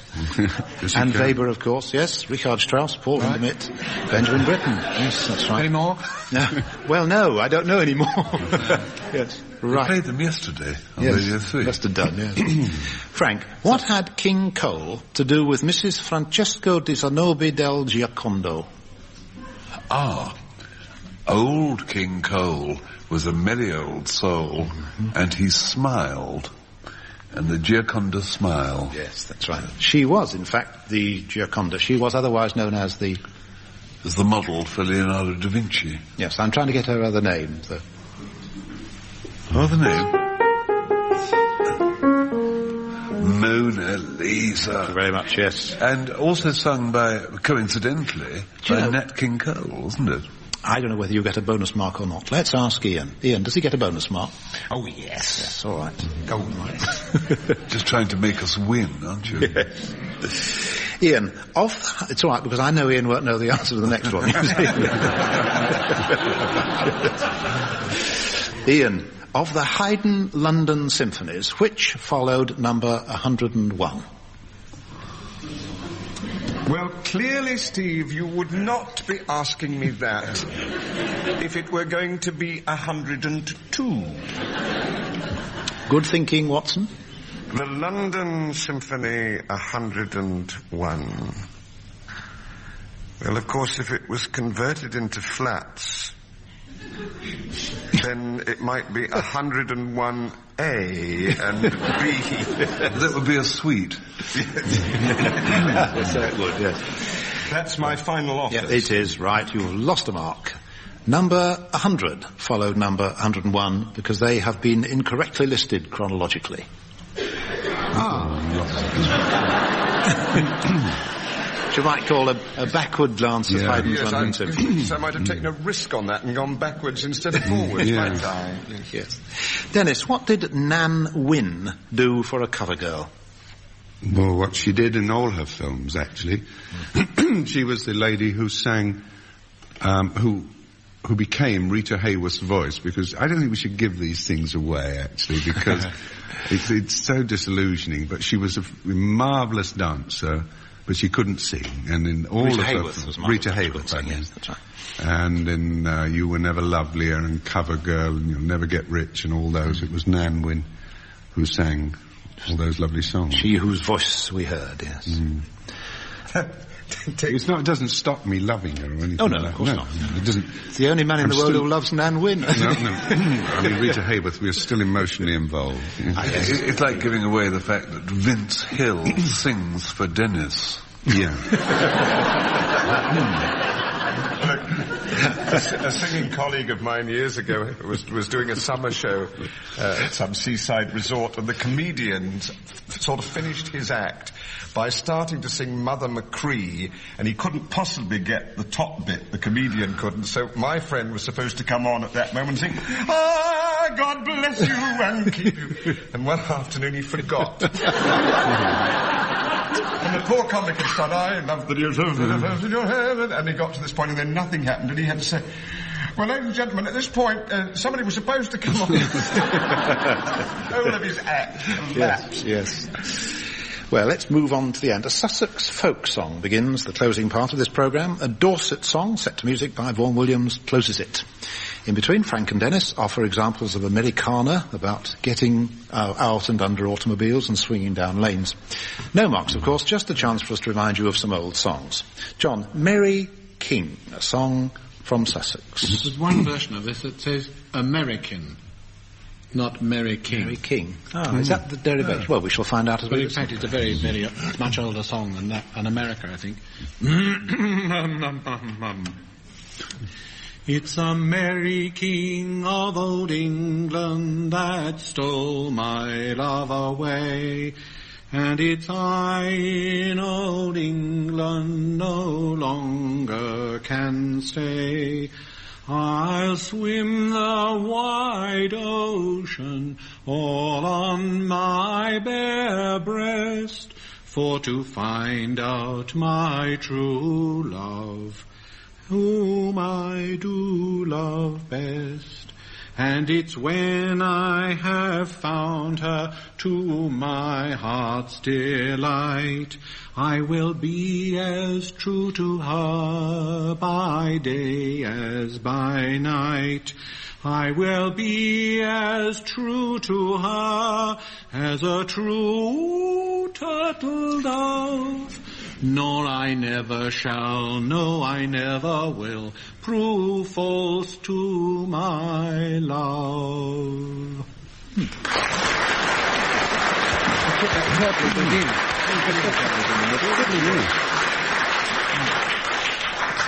1912 was the year of Frank's song, officially called He'd Have to Get Under, Get Out and Get Under to Fix Up His Automobile. It's a title almost as long as its chorus. Frank, right? Go on, then. Okay. Heat. Right, off you go. Give me the intro. Right. 1, 2, 3. He'd have to get under, get out and get under to fix his little machine. He only wanted to cuddle his queen, but every minute as he'd begin it, he'd have to get under, get out and get under to fix his little machine. 1,000 times he'd start to hug and kiss, and then the darned old engine it would miss, and then he'd have to get under, get out and get under to fix up his automobile.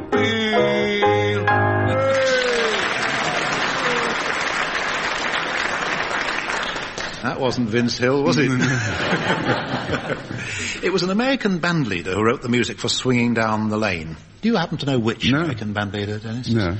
Isham Jones. Isham Jones, yes. Yeah. More significant thing about Isham Jones is that his band was later taken over by Woody Herman. That was Woody Herman's first band. Anyway, Swinging Down the Lane. Oh, you've got to give me a little tiddle in, like you do, Frank. Everybody's hand in hand, swinging down the lane. Everybody's feeling grand, swinging down the lane. 2, 3, 4, 1. That's the time. That's you're going to start doing it. Well, we reminded them of a beautiful old song, didn't we? So, do you want to do any more?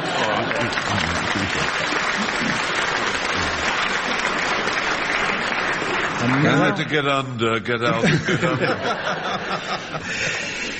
Ian, this is described on the music as a Dorset song on Lyndon Lee. Okay.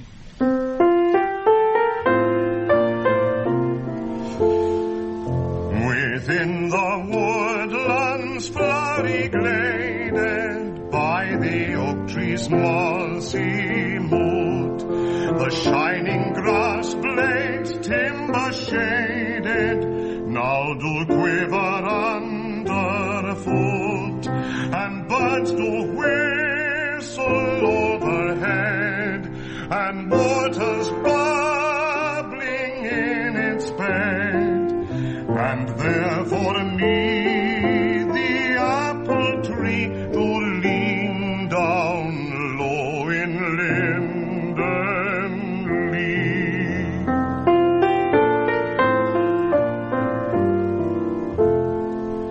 Let other folk make money faster in the air of dark room towns.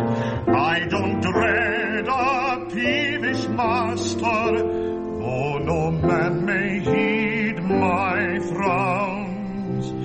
I be free to go abroad, or take again my homeward road, to where for me the apple tree to lean down low in Linden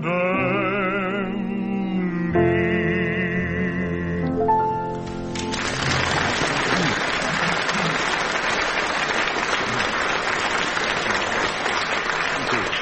A lovely song. Whether or not it's a lovely final score depends on which side you happen to support. A victory this week anyway for John Amos and Frank Muir.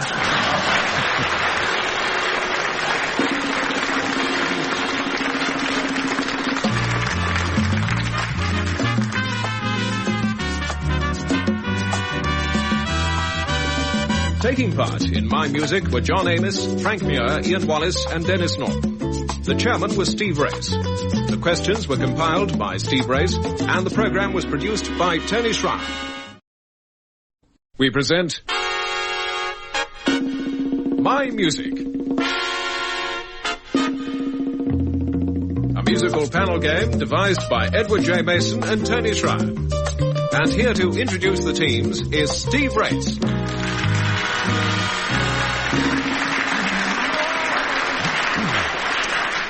Once again, it's my pleasure to introduce My Music and the four musical musketeers, John Amos, Frank Muir, Ian Wallace and Denis Norden.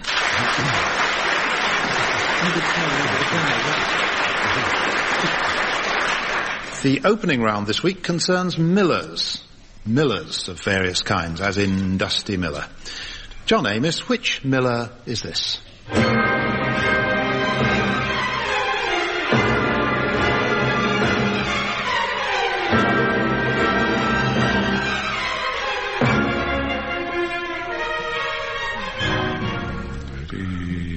That seemed to me to wipe the smile off your face. Somewhat. Yes, I did. I was mouthing to myself the rhythm from the... Well, it's probably the next question, so I perhaps better not do it. Tell us later. Feel free. Well, I defy you to get it right. No, no. If anything, that would have been Ian's question, I think, on the opposite side. Yes, possibly. If it's the key of D. Yes. Miller of D. No, it wouldn't be. No. I can't think of a Miller. Miller. First produced... Miller on the wall. I'm going to have to tell you, first produced in 1849, Verdi's Louisa Miller. Oh, God. Of course, yes. Well, you can't win them all, John. What a corny question. Oh, Miller, corny, see? Yes. They've Frank. got it already. Frank, which Miller married the composer of this? Land of love and land of mirth, land where peace and joy had a birth. There the poets have ever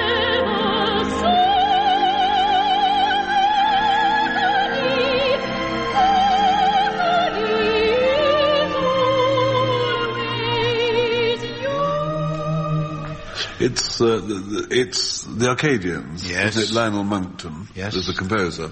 So the lady became Mrs. Monckton. I mean, that's the way we addressed her always. Yes, that's right. Miller. Yes. Except in lights, of course, and on the placards outside the theatre where she was known as. Oh, she's an actress? Yes. Gertie Miller. Gertie Miller, married Lionel Monckton, composer of the Arcadians. The singer there, in case you wondered, did you recognise the singer, Ian? I wondered if it was June Bronhill. It was, June Bronhill. Is she, I don't know, the only lady whose name comes from the place where she was born, or where she lived? Are there any other singers named after their place of origin? Oh, I think there are, but Just I can't a think of thought. any at the moment. Somebody speaking in the front row, speak. Oh, of course, Melbourne, named after the well-known ice cream, of course. Who? Nellie Melba. Melba? From Melbourne. From Melbourne, of course. That's right. Ian, where can I find this Miller?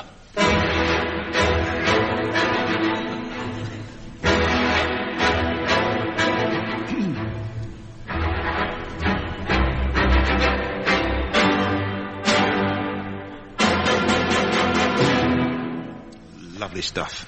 Ian. That was the one that John was smiling about till he heard the music. That's right. Yes. That's the Miller's dance in the ballet The Three-Cornered Hat by De Falla. Manuel De Falla, yes. Dennis, how It's did... either Max or Glenn.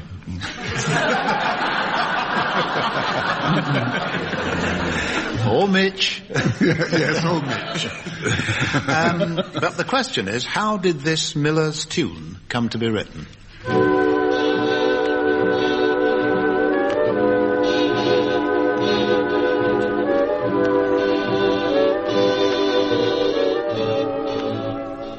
Yes, that's an interesting one, isn't it? Because it had two incarnations before it became that. It was, first of all, when he was with Ray Noble and Glenn Miller, and when he was learning arranging, that was one of the pieces he wrote as part of his arranging course. And then they put a lyric to it, which went, weep for the moon has no reason to glow now. Weep for the rose, because the rose has no reason to glow now. The river won't flow now, as I lay me down to weep. So it was two songs before he then took the lyric away again and adopted it as his signature tune. Tune originally, though, came as an exercise for a musical correspondence course. You're absolutely right. Yes. Did Joan Sutherland come from Argyll?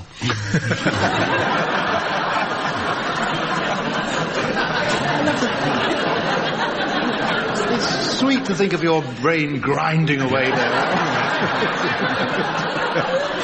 It never stops, you know. Never stops. Yes, I'll give him that. His brain never stops. Never stops. Some song lyrics include here or there a telling word or phrase. John, where will I find the rather charming line, you just have to touch my cup? Is it from the Beggar's Opera? No, an entirely different beggar wrote this one. I'll play you the phrase on the piano, just that very line. That's the phrase. You just have to touch my cup. But don't sit there. You do it. Tell me. The actual... I keep helping you in the song opera. Is Honeysuckle Rose. Honeysuckle Rose. It comes from a little bit of Fats Waller's Honeysuckle Rose. Came from Walla Walla. Right. Bum-bum. The right order. The Wallace dance. Yeah, fat swallow. Fat swallow. Frank, where in a song will you find a perforated rudder? My new Sunday shirt has got a perforated rudder, Mr. Wu. What can I do? I've got those Limehouse Chinese laundry blues. Yes, that's right. That's where you find it. George Formby's Chinese laundry blues. Ian, who can't seem to lose the smell of fish? Oh dear. I'll play you the first two chords of the song. Oh, Mr. Snow. Mr. Snow. When I marry Mr. Snow. He works as a fisherman in his flat-bottom boat and he can't seem to lose the smell of fish. Yes. Charming song. Yes. But you won't expect a mark. No. All those hints. Dennis, here's a sobering thought. We're just about a kiss apart. We can make a dream come true. Keep the memory of a journey to a star with you. And have you ever noticed the rather strange coincidence between A Journey to a Star and Ted Heath's signature tune? Yeah. Very similar. Well, I'm at the piano, I'll stay there. In my piano medley are hints of 8 tunes. The first 4 are for John. You always get a somewhat firm reaction from Frank on this. First 4 are for John and Frank to name. The second 4 are for Ian and Dennis to name.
See how you got on. The first one. I put down the Swan, but of course it's not that. It is. It's from the Swan from... Yes. Oh, yes. Yes, from Carnival... The Animals by South. The Animals Carnival. Yes. All right, then. Yes. The next tune, Frank. I remember you. You're the one. Yes. Next one. I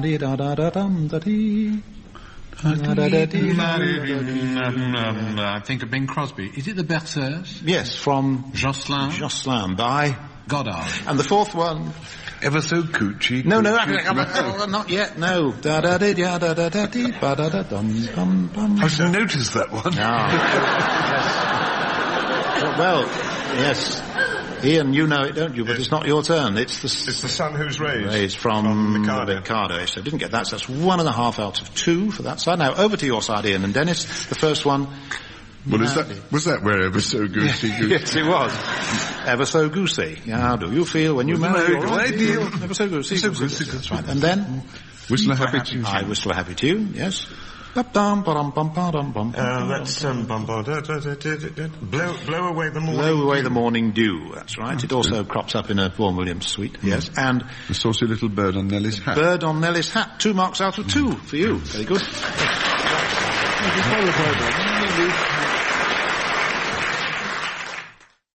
Right, let's change the period a little.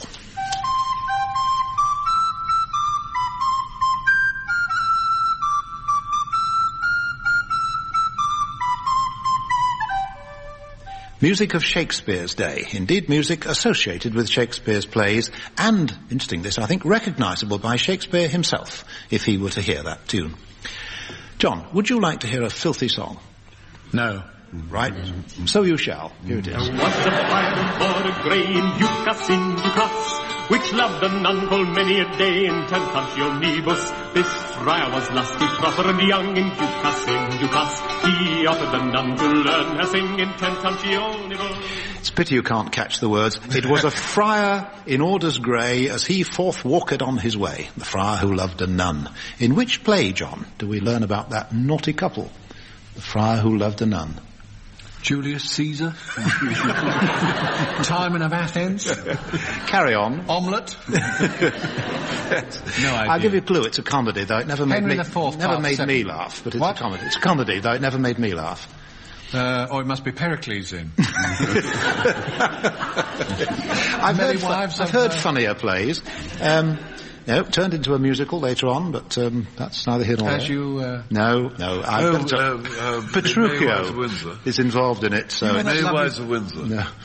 That was turned into a musical. Well, yes, it was. But this one's The Taming of the Shrew. That's right. Incidentally, John, do you know that one of Petruchio's servants has the name of a Belgian violinist? Isai? No. Frank? No. Grumio? Grumio, yes. Oh. Grumio. Spelt differently. Never mind. I don't. Frank, my robin is to the greenwood gone.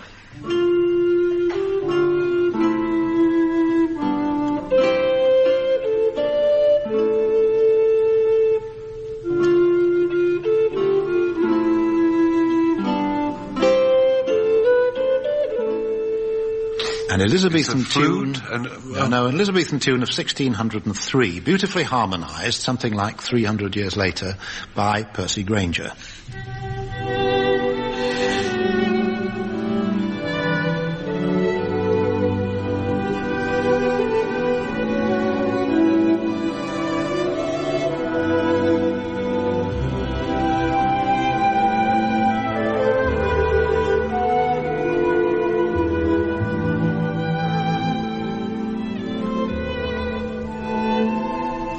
Lovely music, I think. Percy Grainger's arrangement, My Robin is to the Greenwood Gone. Frank, there are allusions to Robin in Hamlet and The Merry Wives, whichever Robin they might mean. Whose page was called Robin, and in which pub will you find them? It's not the bald, merry man, is it? Robin Adair? No, not particularly. No, just a page. Mistress Page? Yes. Mistress Page? Come on, carry on. Mistress Page, the Merry...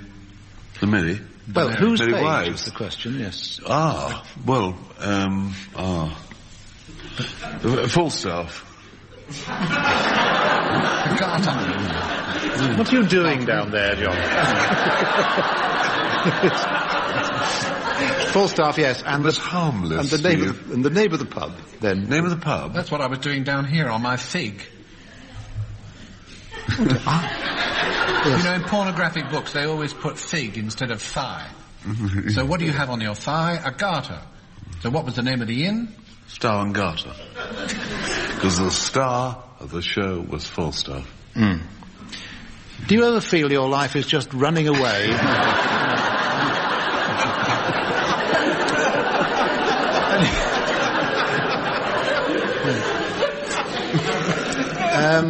Well, as you say, the quick answer, yes, is Sir John Falstaff and the Boar's Head Tavern.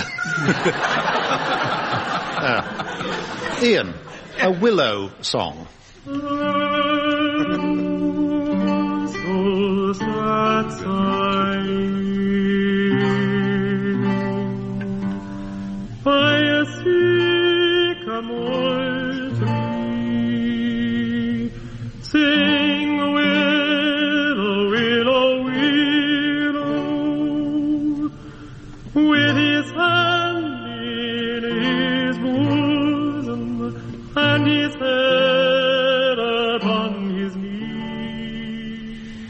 Ian, the singer in these recordings is Martin Best, but who first sang the Willow song? Desdemona. Yes, in Othello. Yes, Act 4, Scene 3. Dennis, an easy one for you. Oh, mistress mine, where are you roaming? Who, Dennis, sings that in Twelfth Night, and who praises his singing? Well, Feste the Clown sings it. That's right. Excellent Goody Faith says... Sweet and contagious, says Andrew Cheek. Yes. Agu Cheek. And good. And because they answer Toby Belch. That's right. They're the two I was after. And then Malvolio comes in and says it's caterwauling. Yes, well, that's another story. Well, I did it 12th night, you see, so that's right. I can afford to hold forth a bit. Some time ago, I pointed out that hardly anyone in the pop field had spotted the pop potential of the opening of Beethoven's Sonata Pathétique, and I invited you four to create an opening line, do you remember, for this?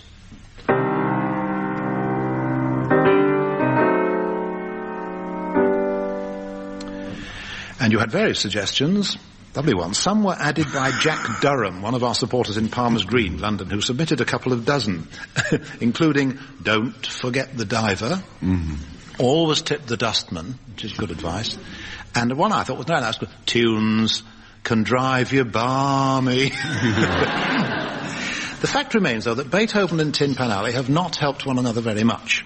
True, music lovers thought they vaguely recognised the theme of a song called Emerald City. Take me to the Emerald City, down yellow brick roads fast I run. But what the music world really needs is a pop version to suit the most famous four bars in all Beethoven.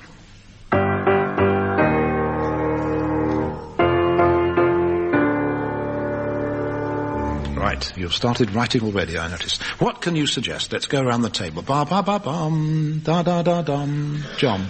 Well, I think I shall plagiarise myself. How is your dad? How is your ma?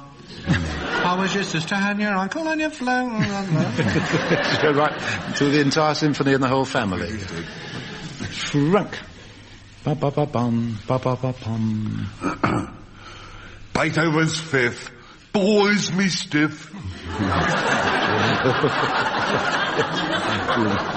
You missed a foot in that. Yeah, ball was me stiff. Oh, I see, yes, that's right. Ian. I think it has to be something rather dramatic. Yes, indeed. Like, what was that noise? Dial 999. It doesn't rhyme, but it makes up in drama what it lacks in Well, you didn't say it had to rhyme. No. Dennis. Sock it to me, Ludwig von B.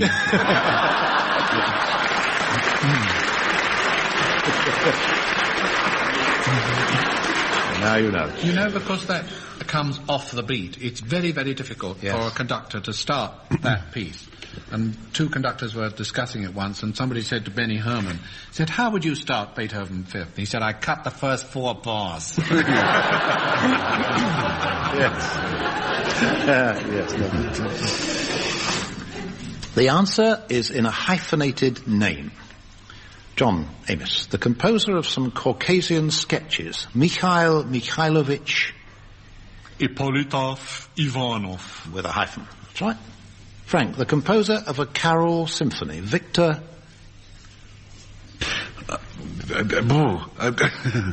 Healy Hutchinson. Yes, thank you. Healy Hutchinson, yes. It's only the hyphen I remember, not the Carol Symphony. Yes.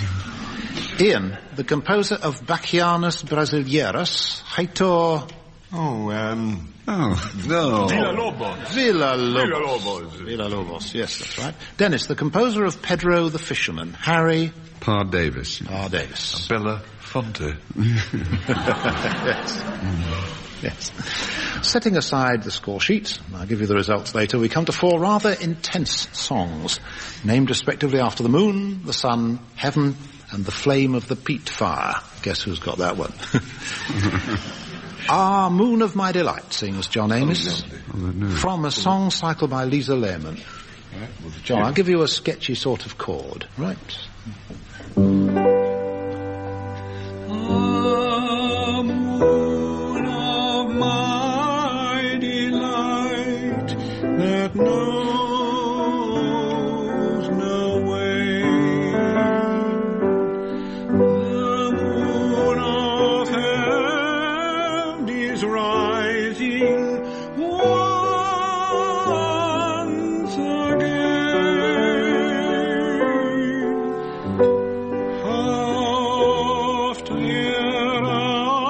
After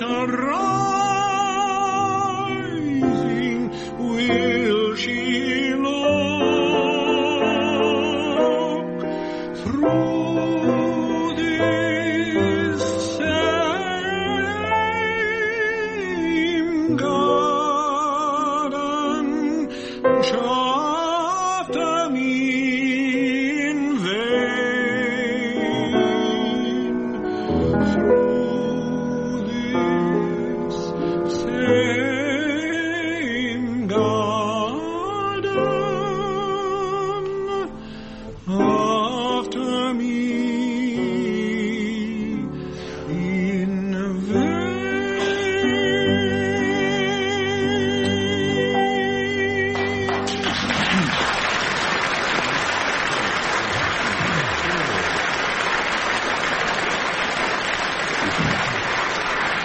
I wonder sometimes whether Reginald Moxon Armitage, if he'd been choosing a nom de plume these days, would have opted for Noel Gay. I think perhaps he wouldn't. With a partner called Butler, he was responsible for Frank's song, The Sun Has Got His Hat On. So the copyright sheet reads Gay Butler, which is a daunting thought, if ever there was one. It isn't often. Mostly the beautiful music overwhelms the lyric. But I think it's worth listening to the lyric in this instance. The sun has got his hat on, hip hip hip hooray. The sun has got his hat on and he's coming out today. Now we'll all be happy, hip hip hip hooray. The sun has got his hat on and he's coming out today. The flies crawled up the window, that's all they had to do. They went up in their thousands and they came down 2 by 2.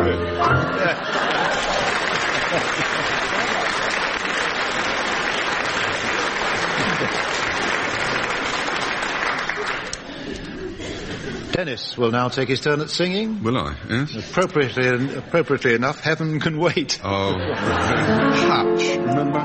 Heaven can wait.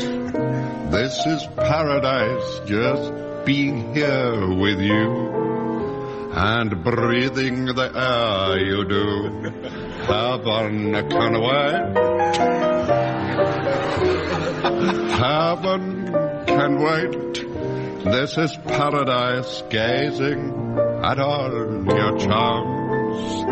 It's heavenly in your arms. Heaven can wait.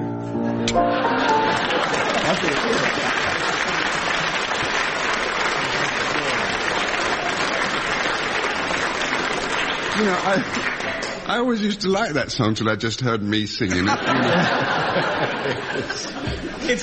It's not fair. I'm now supposed to sing a serious song. And the worst, one of the things that every singing team show will emphasise to singers is the worst thing for the voice is laughter. Yes. A tramping song arranged by Marjorie Kennedy Fraser. On my copy it says words by Kenneth MacLeod to a tune played on the chanter by Malcolm Johnson. Thoroughly Scots affair, isn't it? Wallace, aren't they ready now?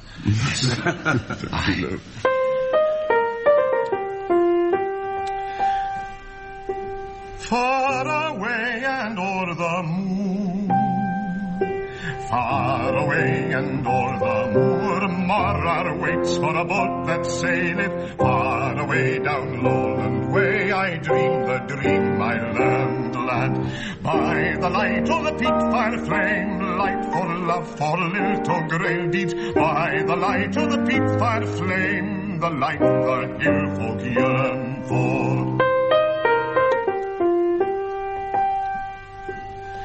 Far away and o'er the moon, far away the tramp and tread, tune and laughter of all the heroes pulls me onward o'er the trail of the dream my heart may weave, lad. By the light of the peat fire flame, light for love, for lilt, for laughter. By the light of the peat fire flame, the light the hill folk yearn for.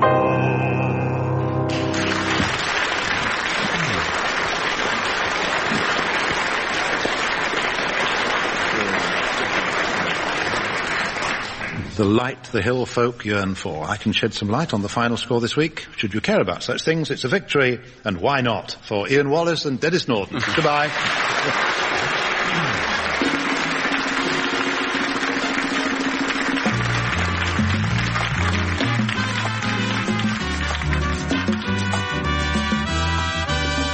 Taking part in My Music were John Amos, Frank Muir, Ian Wallace and Denis Norden. The chairman was Steve Race. The questions were compiled by Steve Race and the programme was produced by Tony Schreier.